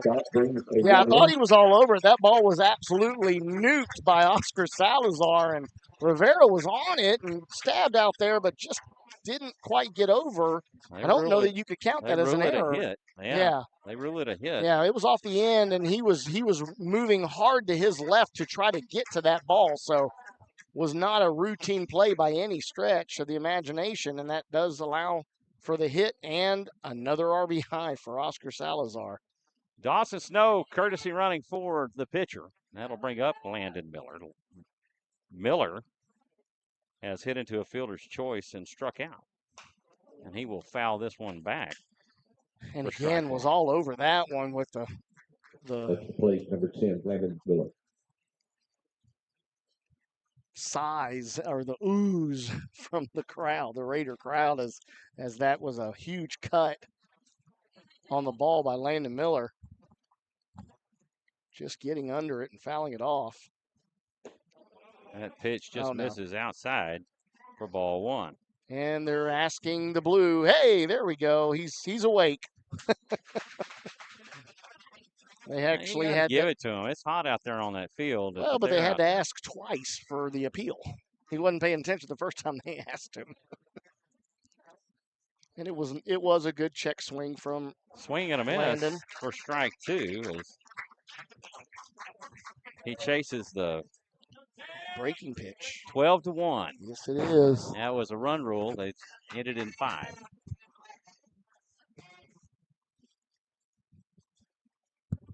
Wow. That is hit put and into run. play by Miller. Throw to first will be in time. Oh, he missed the ball. Oh, he lost the ball. He thought he had it, and for the out, and he actually moved his glove up to show that he had caught it, but the ball had squirted loose, so he, in fact, did not have that That'll ball. be an Lozano. E3 on Lozano. We now have runners on the corners, and here comes To the plate, center fielder number 10, Landon Miller. Runners on first and third, no outs.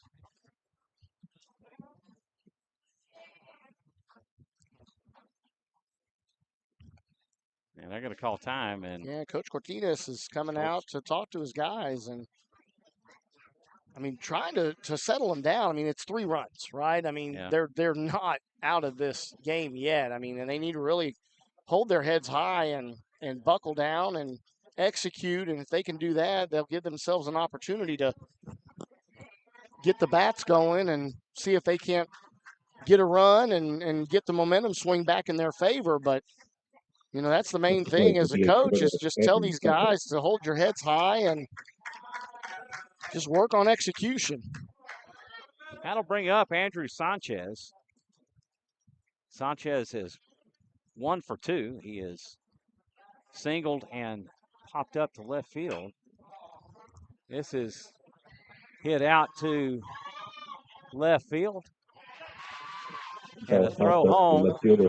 Oh, he was there. Be cut off by Presa.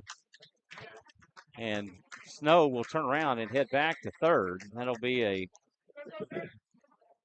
yeah, and Landon fly Miller ball did out. not tag up on that, and I think that was the whole purpose for Dawson Snow running hard down the line was to draw the throw from the shallow left field catch to get the throw home to allow Landon to advance, and he's still on first. We got a defensive change. Number 3, R.J. Rios is going out to center field. Okay. And Kane Coy is coming in to pitch. He will relieve Hugo Rodriguez. All right. And again, still runners on first and third, but now with 1 out in the inning and easily could have had runners at second and third.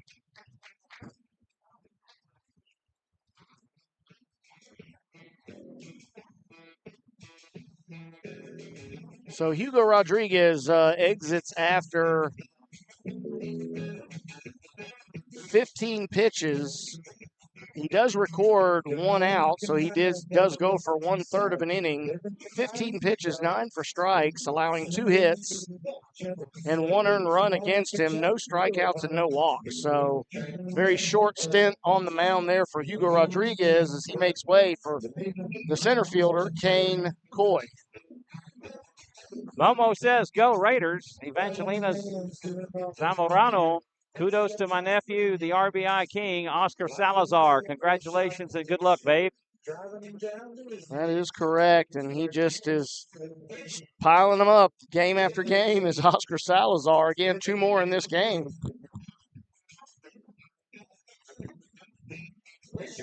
And that's 2 of the 3 runs plated off the bat of Oscar Salazar.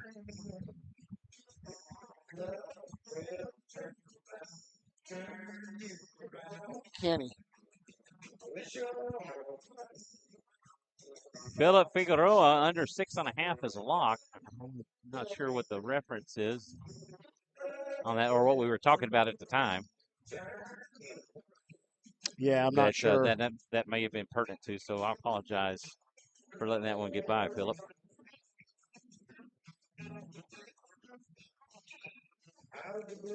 Kane Coy getting his warm-ups in. Due up for the Raiders, Forsell, Miller, and Gonzalez. I think we'll take this opportunity to hit one of the UIL spots. Well, he's gone through enough of his pitches. Let's hold off on that. I don't think we can get him in. He only gets Okay. 8. Oh, gotcha. All right.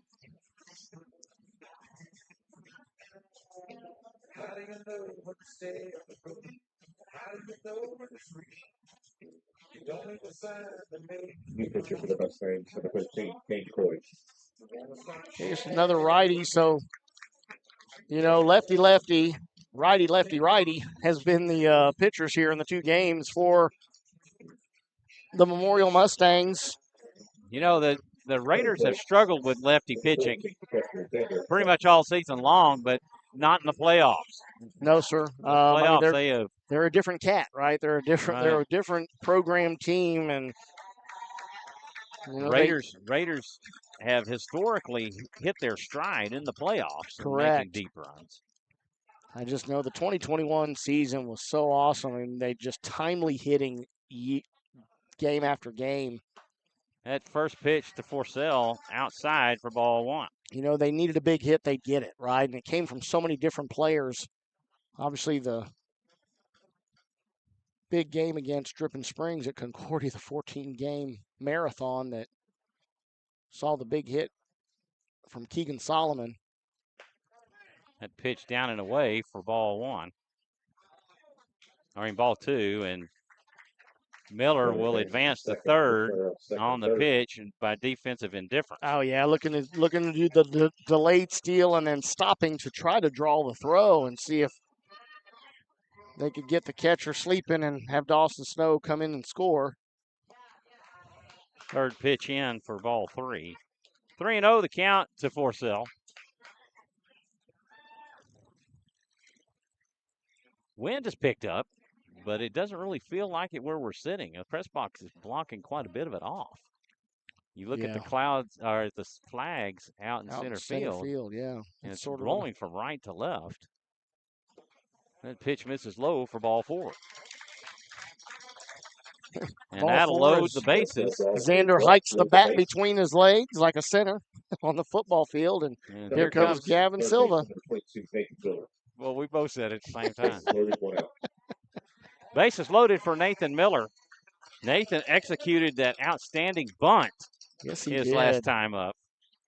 And if he was able to do it again here, obviously it's a suicide squeeze in that scenario with runners on all bases.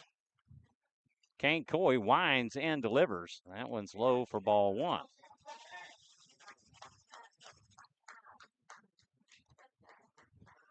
And I'm sure Coach Krimpine will elect to have him hit away, and anything through the infield will at least bring 1 run in, possibly 2, depending upon where it is placed.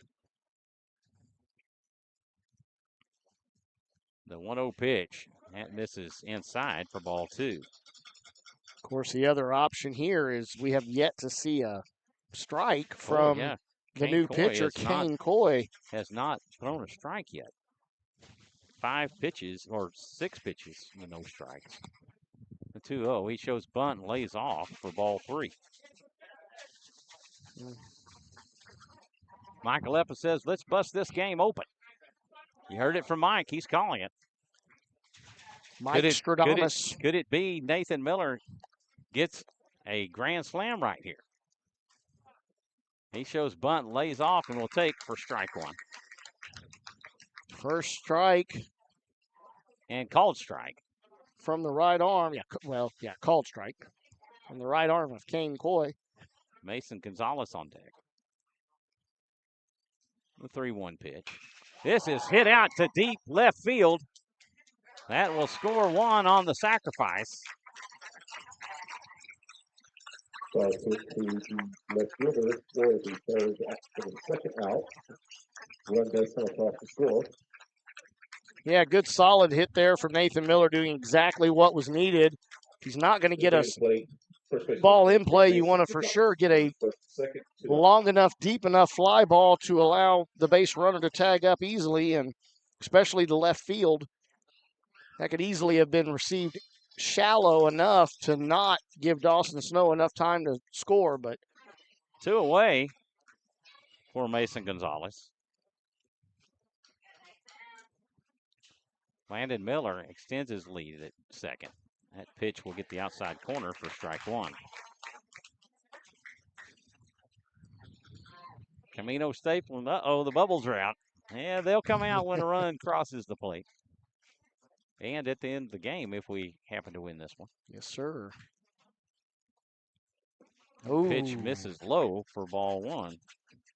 That one might have looked a little bit better than the previous. That looked really good. Yeah, it did. And but was low for sure. This is the last game playing in the 5A classification. 1-1 count to Gonzalez. Kane Coy on the mound. He will deal. This one is fouled off for strike two. Yeah, and the winner of this game will complete the Final Four for the state tournament to be held starting next weekend at Dell Diamond. That will go out of play. Well, no, it goes down the line, and that will see Landon Miller score on the throw to third, and Silva will round to third. Well, he caught him sleeping with the throw back to the base. Not really watching the base path, and then, of course, he draws the snap throw down that was off the mark and out of the reach of Presa, so up the line it goes, and Gavin Silva goes from first to third, and Landon, even though he fell rounding second or rounding third, dive he after got that, up. Jonathan. Oh man, I knew the net. That had was it. coming right for my head. The net had it. I made you sure were the going to net let was me in the way. You were going to let me take it on the noggin, weren't you? I know your wife had your back. Way back, way back. Yeah, She well, was, I don't even she want was to talk ducking. about that. When a baseball comes towards her, I have to give a huge shout out to Kurt Mavis for saving my wife's life at the Round Rock Express game as we were on the hot corner down the third baseline. A foul ball came right at us, and Kurt Mavis, I didn't see it. I was in there with a bucket of popcorn in my hand. over there talking to somebody and not paying attention to the This game. is lifted high into center field. R.J. Rios will get to it in time and make the catch, and that will do it for the Raider fifth, but they get 3 runs on 1 hit, and they leave 1. After 5 complete, it's 5-0 Rouse. On to the 6th we go. And Oscar Salazar makes his way back out. Due up for the Mustangs, Gail Aguirre, Etziel Gonzalez, and Kane Coy. Let's take this opportunity for our third and final UIL spot. There we go. All right, folks, let's see. Let's go with Rhymes with Gray. And actually, that's not third and final. We will need one more after this. Okay. So. But here we go, folks. We'll be right back with you. What rhymes with great? Participate. Where does greatness start? Here, in the classroom. On the stage. In the pool. On the field. Where will your greatness take you? To better grades. To more friends. Yeah! Be great. Participate!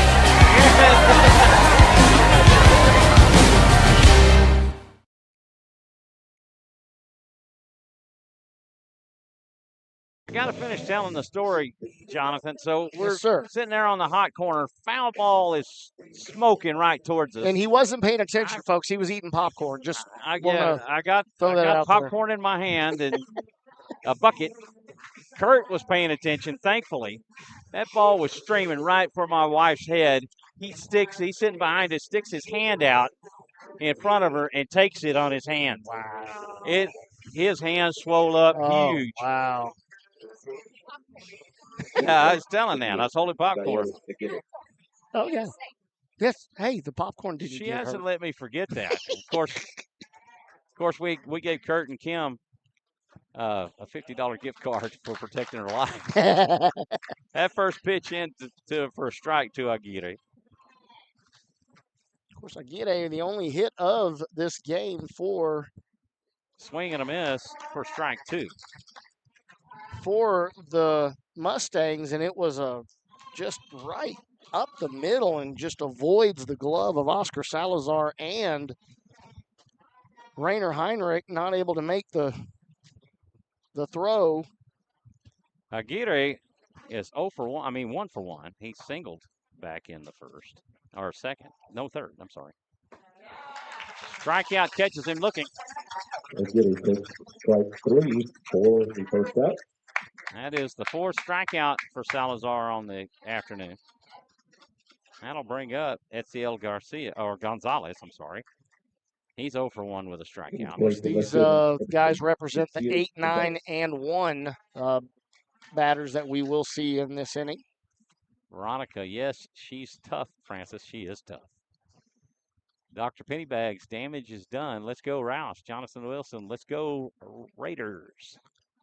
Of course, seeing Jonathan down there on the field, getting the coverage of the That's fouled off for strike 1. the day's events. Oh, look at that. Uh-oh. Eli. Now, he waved him off. Eli did wave him off. Eli Barone. Did he? Yeah, he waved off the batter. Said, I got it, Bubba. I got it. I needed to work on my dugout fielding percentage. I have to give him. That was he did make a effort at it and was waved off. He did. So He did. But He now got waved off. he does it right here. Helps out his on-deck fielding percentage. Way to go, Kane. Slider Yeah, misses a little low. Low. 2-1 the count to Etziel Gonzalez.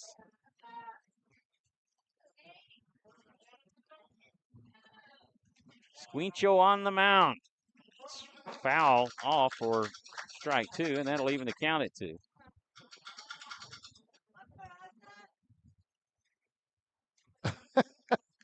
Okay, that was interesting. What's that? Well, Kane was trying to toss the ball to the home plate umpire, and it looked like he wanted to have it. And as soon as Kane tossed it, he moved out of the way to allow the ball to make it over to Xander, and then he let Xander hand it to him.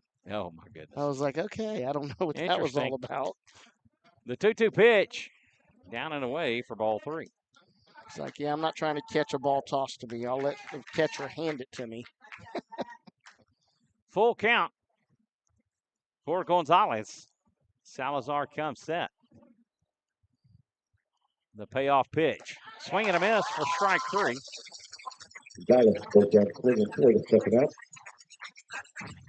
Home plate, top the lineup, number 13. That's strikeout number 5. And I do see some activity in the bullpen for the Mustangs. A couple of guys are up, but just with the positioning of the dugout, I have zero ability to see a number right now. So that'll bring up Kane Coy. He's 0 for 2. He is grounded third both times. He will take for ball 1. So we will have to wait to see if somebody else comes out for the bottom of the 6th for the Mustangs. A slider down and away for ball 2.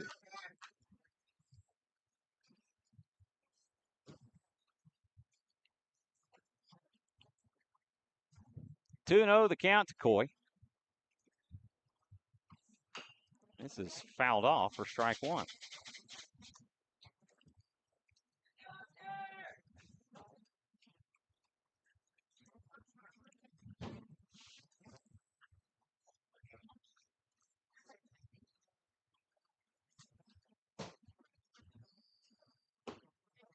A little low.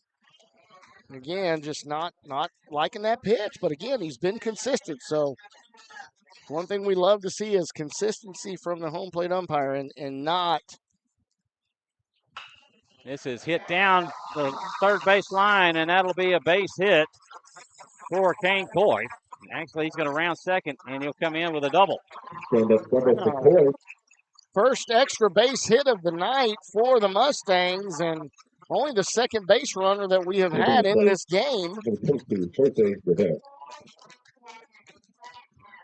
As Kane Coy jumping all over that and down the third base line outside the diving attempt from Nathan Miller.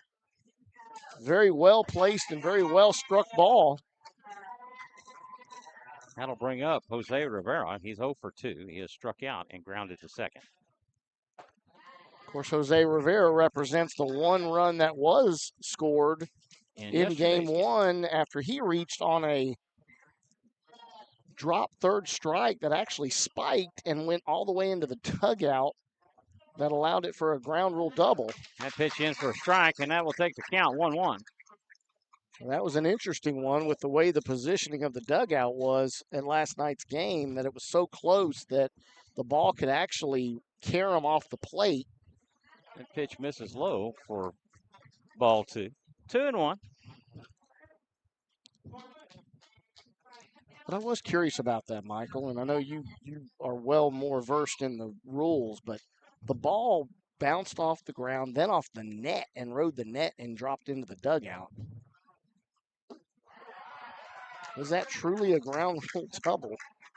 You know, I mean, I know when it's an errant throw that makes it into the dugout, yes, they get extra bases, but that was a wild pitch. I think it's just a circumstance that it just happened because the net keeps the ball in play, right? In the field of play. Right. And so, unless it was a foul, that pitch, a slider down and away for strike 2, and that will take the count full. So it's just unfortunate the way it happened, and it caromed into the dugout.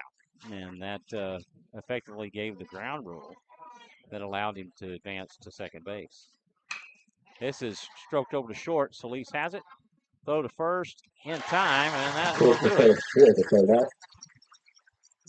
So no harm, no foul on the double from Kane Coy as Jacob Solis is able to set him down. On to the 7th we go, or the bottom of the 6th, sorry. There we go. I mean, it'd be great for it to already be in the 7th. Solis, Heinrich, and Espinosa. That'll be your 9, 1, and 2 hitters. And with that, we'll take a time for our third and final spot. Yeah, third and final, folks. Let me spin one nice one up here for you. We'll be right back with you.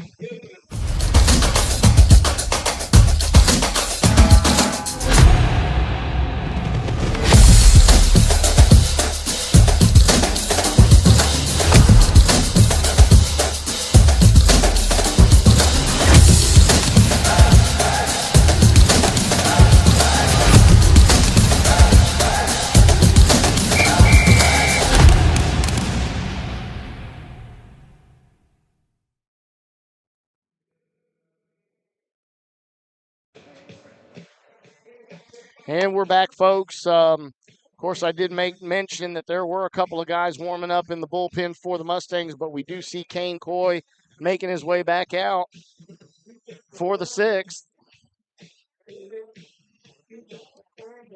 There's Snoop. Diego getting his Gayton. thing. What's up? Diego Gayton on deck. He will be hitting for Jacob Solis. Snoop panning through the stands and is he? Yeah, he was. I was down. Oh. He got us. Oh, did he? He got us.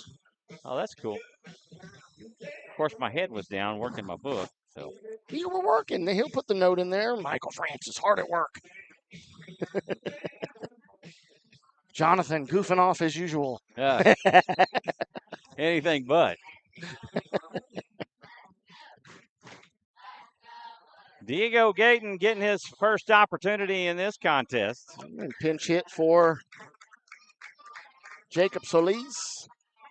Hold on, I'll tell you who he pinch hit for. Actually, did he? Curtis, I think he pinch ran. I don't have him in the lineup at all. So, but he's tonight. I was looking yesterday. Sorry. Yeah, he did run yesterday. That's correct. Yeah.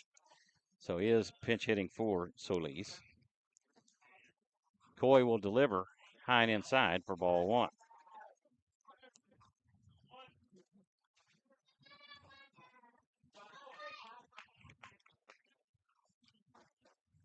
The 1-0 pitch. That'll get the outside corner. Great pitch. Great location again. Just, gosh, if you can just live there as a pitcher, that is a difficult ball to hit. The 1-1 pitch. That he hasn't called that as a strike, as it's been low, but he has not. That's the first time I've seen him call that. So that'll be a 1-2 strike count on Gayton. 1-2 pitch. That's high for ball 2, and that will leave it up. Ner on deck. Ner. Little Ner Henrich. The 2-2 pitch. That's high and outside for ball 3. I still like the Raynar. Raynar Henrich. Raynar. That guy in Laredo. That's so exaggerated. Well, the guy at Hayes, too, right? Raynar Henrich. The payoff pitch, that'll actually Hit him. That's the first hit batter of the afternoon. Yeah, it was a ball 4 regardless, but it just so happens he did get hit. Number 9, Rainer Heinrich. And Gayton with good speed on the base path. Yeah, we've seen Diego earlier in the year playing some third base when Coach was trying to get the configuration of, he had a rotation there when Oscar came in to pitch and left first, that Nathan Miller would make his way over to first. And then sometimes you'd see Diego or Gavin Silva until he's elected to make a move to Mason Gonzalez. First pitch cut on and missed for strike 1 to Rainer Heinrich. He's 1 for 3. He is grounded to short, he is singled, and he has flown out to right. Yeah, and Mason finding his way into the lineup here in the playoffs and finding him a nice resting spot over there at first while Oscar comes in to pitch. Gayton takes off to second, and there will be no throw down as it was a pitch high and outside that Rainer had to duck out of the way for. It's almost like he hesitated and was not going to deliver that, but realized he had to or it was going to be a balk call, and end result would have been the same. I mean, a ball to the batter and a free base for the runner. And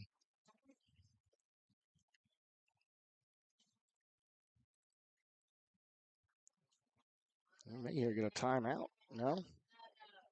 Swing and a miss for strike 2. Yeah, I thought we may get a little timeout call from Rainer Heinrich because that was a very long time to.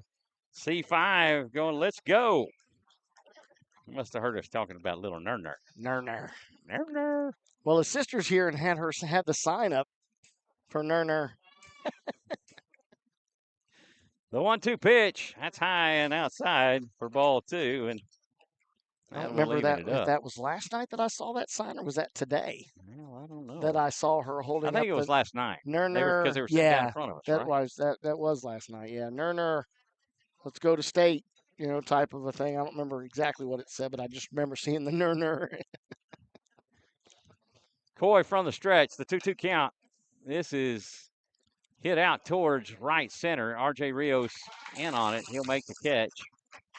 Batter flies out to right center for the first out. I thought that was deep enough to go ahead and tag up Diego, but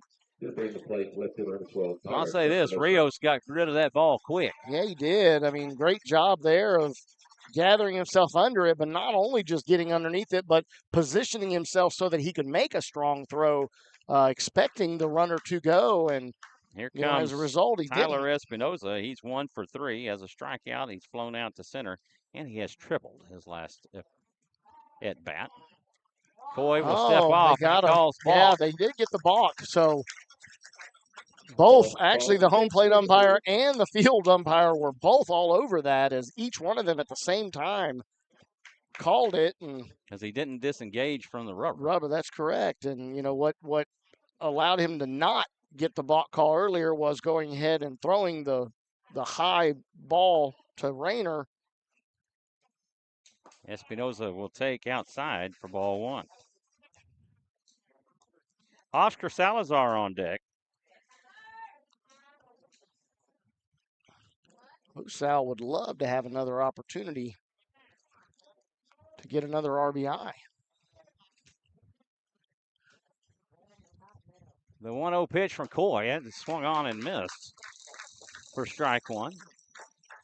Sam letting us know, I'm a Mustang fan, but you guys are awesome. Reminds me of the times I watched the Cubs with my dad. Thanks, guys, for this. Wow. What a compliment. Wow. Thank you very much, Sam. One of the highest compliments that we've received. Oh, there's that low pitch again. Called. And it was off speed, and he gets the call. He did. 1-2. Gayton standing at third base. 1 away for Espinoza. He will take high for ball 2. Yeah, and even with the pause in frame from Cabrera, hoping to maybe get a strike call, I would very be hard-pressed to see him calling that low pitch and then turn around and give him a strike call on that. So Madeline George, 3 outs from State. Let's go Raiders. This is cut on. It's played by Presa. He drops it, but he's able to recover, but not in time. It's well away of the bag, and Lozano does a good job keeping it from going into foul territory, but the run will score, and Espinoza will reach, and there will be no error. And the bubbles again. Not filling up the screen quite as much as it did last night with the positioning of the bubble gun was right underneath the camera and not quite there this evening as it's down the third base line here. Mason let us know it's Maddie. Colton Mott, this is Austin commentating. Thank you. Oh, snap throw over. Not in time as Espinoza dives back safely. Yeah, trying to throw and get Cabrera was trying to get the leaning Tyler Espinoza and actually had him. That pitch in to Salazar for ball 1. Salazar is 2 for 3 with 2 RBIs, and he has come around to score. Well, his courtesy runner has, Mr. Gavin Silva. Yeah. Or is it Dawson Snow? Gavin Silva has been running for Xander, I believe. Well, yeah, you're right. Yeah, I think it's Dawson Snow. Dawson? Courtesy running for him. Landon Miller on deck. Salazar will call time. I mean, yeah, it was Salazar. He pointed at Cabrera. He did point at Cabrera. I'm like, did Cabrera call it or did Oscar? Squinchito. Want to know the count to Squinchito or Squincho? Squincho. His sister let me know yesterday. That pitch outside for ball 2. Yeah, Cabrera, great job sliding and always making sure to keep that body in front. It's a very clean game we've had, honestly, from both catchers. Yeah. I mean, there's been some that they just can't do anything about. A little bit of a wild pitch or a glancing blow off the turf. And throw over to first will not be in time as Espinoza dives back in safely. Yeah, but both Cabrera and Forcell Xander have done a great job of keeping that ball up in front of them. And, of course, Xander gunning down a would-be base runner earlier. Salazar strokes this one deep to left center. Oh, and then it's going to bounce just ahead of Etziel Gonzalez. And will we get another RBI from the RBI leader? The throw home, and it's played. Oh, just sliding in is Tyler Espinoza. Just ahead of the throw from Presa. I'm sorry, that was not Presa. That was Rivera on the relay throw home. It was a great pickup from left field. Etziel Gonzalez throwing it. Rivera turns and guns home in the one hop just off of the foot of Tyler Espinoza. He slides in. Mr. Bowtie says, well, the Valley will get some solace in Weslaco completing the largest comeback in a UIL final. 8 runs in the 7th, wins it 11-9 over Waco Midway. Wow. Wow. What a game that one was.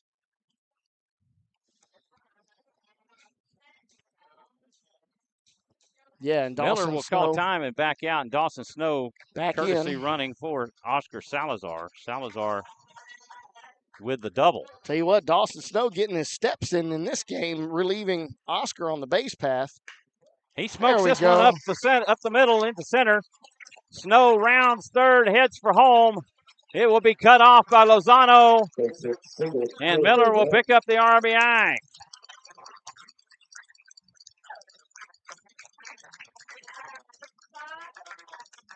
And folks, that is 8 runs across, and if by chance 2 more are able to be plated, that would be ball game and not having to make our way to the 7th inning.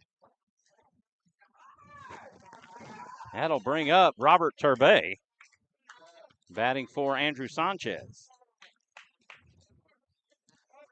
And Coach just making sure he does check in, as he is doing right now, letting the home plate umpire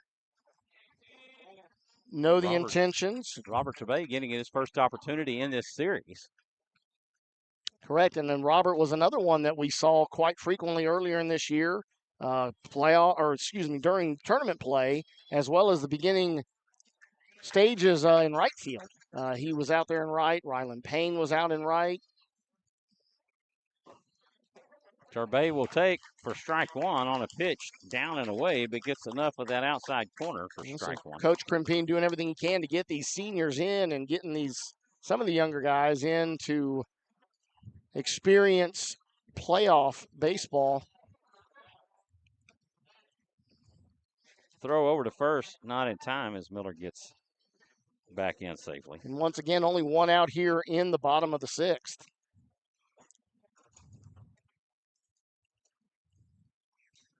Coy comes set. The 0-1 pitch. This is fouled back for strike two.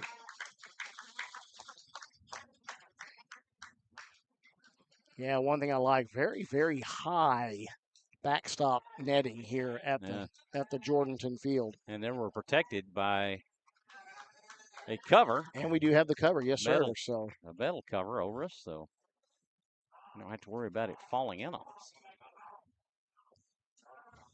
Landon Miller takes off a cover swing. A throw down will not be in time. And it'll be a strikeout. Not quite a strikeout throw him out, but yeah, great break by Landon Miller to get on, and now here comes Ryland Payne. So went from Robert Turbay, and I did mention Ryland Payne. Ryland Payne now follows up, and on deck is Eli Barone for the Raiders. He's got a bat in his hand.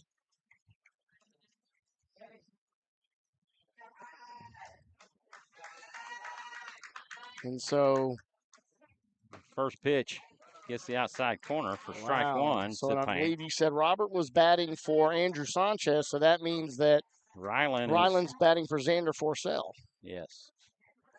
And then Eli Barone would be for Nathan Miller.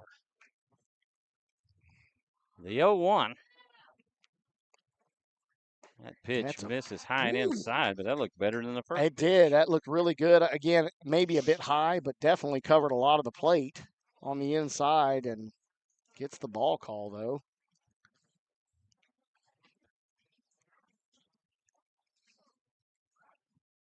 And swing and a miss on a pitch that was way outside.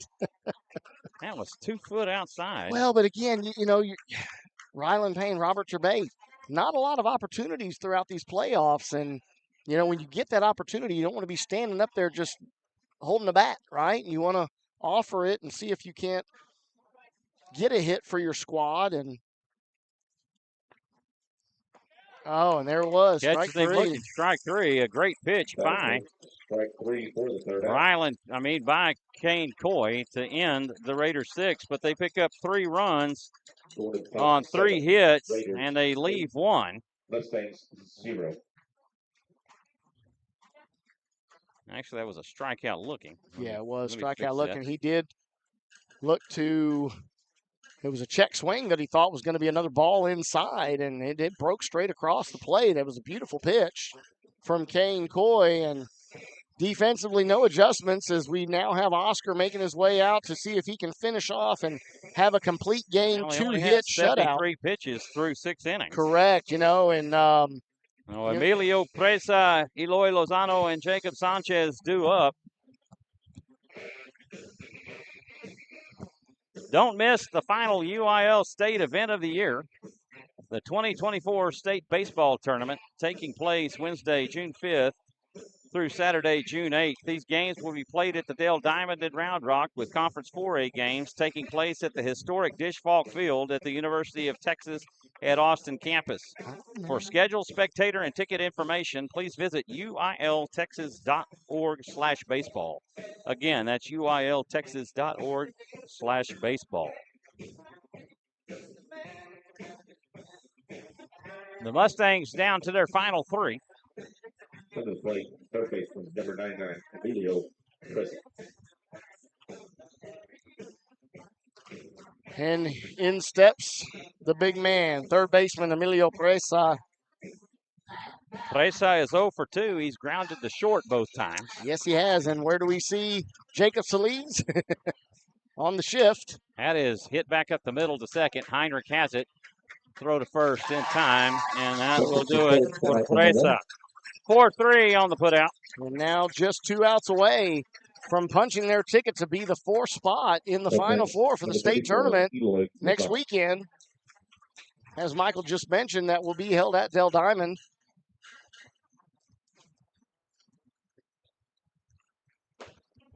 Fastball down the middle for strike one. As Eloy Lozano stands in, he's 0 for 2. He has grounded the third and grounded the first. That pitch misses high for ball one.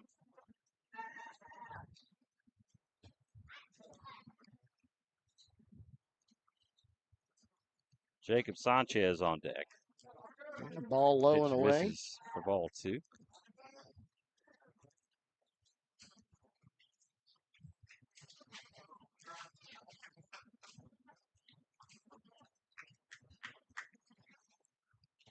The 2-1.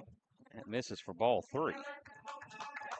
3-1 the count to Lozano.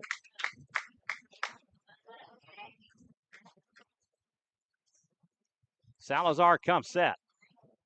The 3-1 pitch. This is fouled back for strike two, and the count works full.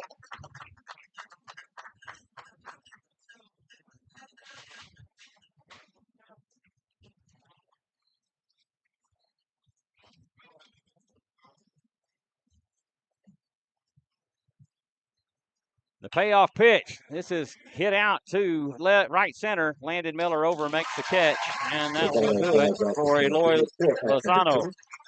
And the Raider faithful are on their feet as they recognize now 1 out away from the Michael Leppa second. chimes in. I hear the lady warming up her voice. That'll bring up Jacob Sanchez. He has grounded to short and has reached on an error and then picked off by Xander Forsyth. Yeah, and if they can get this out here, that will be the second time in 4 years that the Raiders will have made their way to the state semifinal. That pitch misses down and away for ball one. That pitch looked really good. Estella Southern, let's go Raiders. Daniel Flores on deck. The 1-0 pitch, a fastball in for same exact pitch. Almost the exact same pitch, yes, right. Maybe a bit more inside. That was down just like Oscar. He lives there, right? He does. That is his little spot. Squinchito lives there. 1-1 the count to Sanchez. The 1-1 pitch, that is fouled away for strike two. And the automatic ball return finds its way back over and the Mustangs are down to their final strike of the 2024 campaign.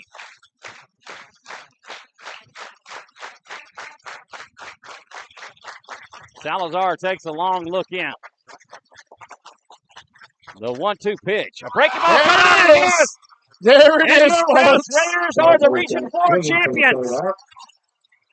And Oscar They have Salazar. punched their ticket to the state tournament for the second time in 4 years.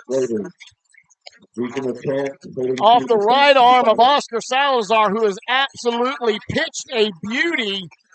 A 2-hit, complete game shutout of the McCalla Memorial Mustangs. And the dog pile happens, and Tip of the cap to an outstanding season. Eli Barone, the last one. That's what he was under that pile. A tip of the cap to the Memorial Mustangs on a historic season, their first ever appearance in the regional final. The first time they've been in the playoffs in 27 years. Yes, sir, and the first series win in and 12. they have been open since the 80s. So, tip of the cap to Coach Cortinas and his staff for the great, outstanding season that they've had. Rouse first game state tournament will be against Local. Sarge, again, congrats Raiders, and great call for the broadcast crew. Josh Harris, ticket punched, great job Raiders. and I know the Harris clan will be on hand Sam Buentello telling us that this is the farthest we have made it. So proud of these guys. Good luck to the Raiders. Thank you so very much, Sam. Really appreciate that, Sam, and appreciate all the kind words from the Mustang fans who have come on the chat and graced us with their presence. We're happy to have brought this game to you and you at home that couldn't make it here to the field. And, again, congratulations. And I can tell you what, that's a young squad over there, Michael. That's a really young squad. You got Presa, who is a sophomore. And from what I could see from a lot of those guys, there's probably a lot of sophomores and juniors. So there's great things to come for that Mustang team. And I wouldn't be surprised to see them in the same spot next year. The Rouse Raiders doing what they needed to do. They out-hit the Mustangs 10-2. 21-4 overall through in 2 games. Yes, and they outscored them 18-1. Caleb Diaz in the house. Yes. Miss Kathleen Forsell in the house. And Jonathan will go over the final numbers. Yeah, just a quick recap here. Again, the Rouse Raiders being victorious, moving on to the state semifinal at Dell. They winning 8-0 off of the 10-1 winning game one. So straight wins.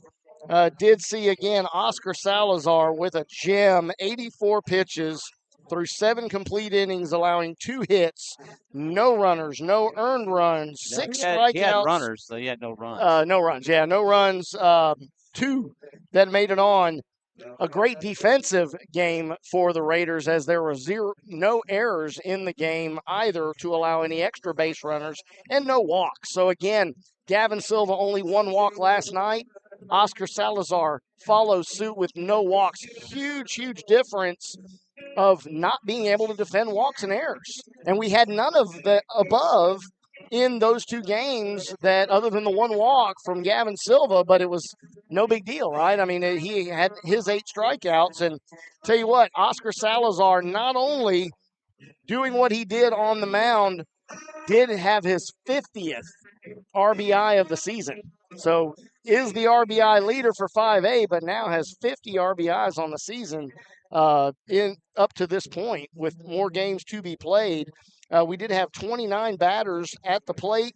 Again, 10 hits, 6 RBIs, only 2 walks against, and they only did take 4 strikeouts. So, again, a great job of hitting, great defensive job. Small ball was in effect and in play. They did it all. They did everything they needed to bypass that loss from last year, right? And look past that and build off of that and grow from that and win in straight games here to now make it back to state. It's unbelievable. Back to state and doing what we couldn't get done last year versus Bernie Champion, punching that ticket. And you know what, an exciting ride that this has been for these guys, and a great season by the Mustangs to get to this point. Is hard to get to this point. I mean, 5A, I don't know the number of teams, obviously. I mean, maybe you have that number that you've thought about over the years, but this is the final 4 in the state of Texas in 5A. Yeah. And that's from north, south, east, west, right? I mean, this is a lot of teams that have when you make it to the put it Elite out Eight, there. I mean, even the Sweet 16, you're good. You are good. And when you make it to the Elite Eight, that's even better. Yes, sir. And, of course, now you're in one of the 4 best teams in the entire state of Texas. And, again, folks, it's a different ball game when we make it to state. There will be no opportunity for the best of 3 series. Yeah, they were single-game elimination. It will be all hands on deck for Coach Crimpine. He will have every one of those arms up and ready to go nonstop during that game next weekend. And, we'll let you know as quickly as we can. It will be an audio only, folks, audio only. So we will have a nice snapshot that we can have up for a freeze frame picture for the viewing, so that you can see the scoreboard that we will have during our audio only. But again, all hands on deck for Coach Crimpine next weekend. You win or you go home. Yep. There is no best 2 out of 3. So it's a win or go home. Go over a few of the comments here. George Garcia, congrats to the Raiders. Momo from Momo. Lulu going to State Raiders. Veronica Arnold, thanks for another great broadcast. Way to go, Raiders. C5 chiming in. Woohoo, state bound. Let's go, Raiders. Dr. Pennybags. Oscar is lights out. Let's win state. George Garcia, great job to the plate callers. Enjoyed the game. Thank you very much. And again, he says, go Liliana Diaz from Momo. There you go. So we're going to try to get out of here and kind of celebrate with everybody. And yes, sir. And we'll let you know. We'll put out the stream. It'll be an audio-only broadcast for next week, but you can listen to us and I guess watch on TV if you would like when they're playing. I'm not sure Bally. who will carry it. I think it's Bally, but at any rate. For Jonathan Kaspar, I'm Michael Francis. We thank you for tuning in and watching Rouse Raider Baseball here on SHN Sports. Have a good night and a good weekend, everybody.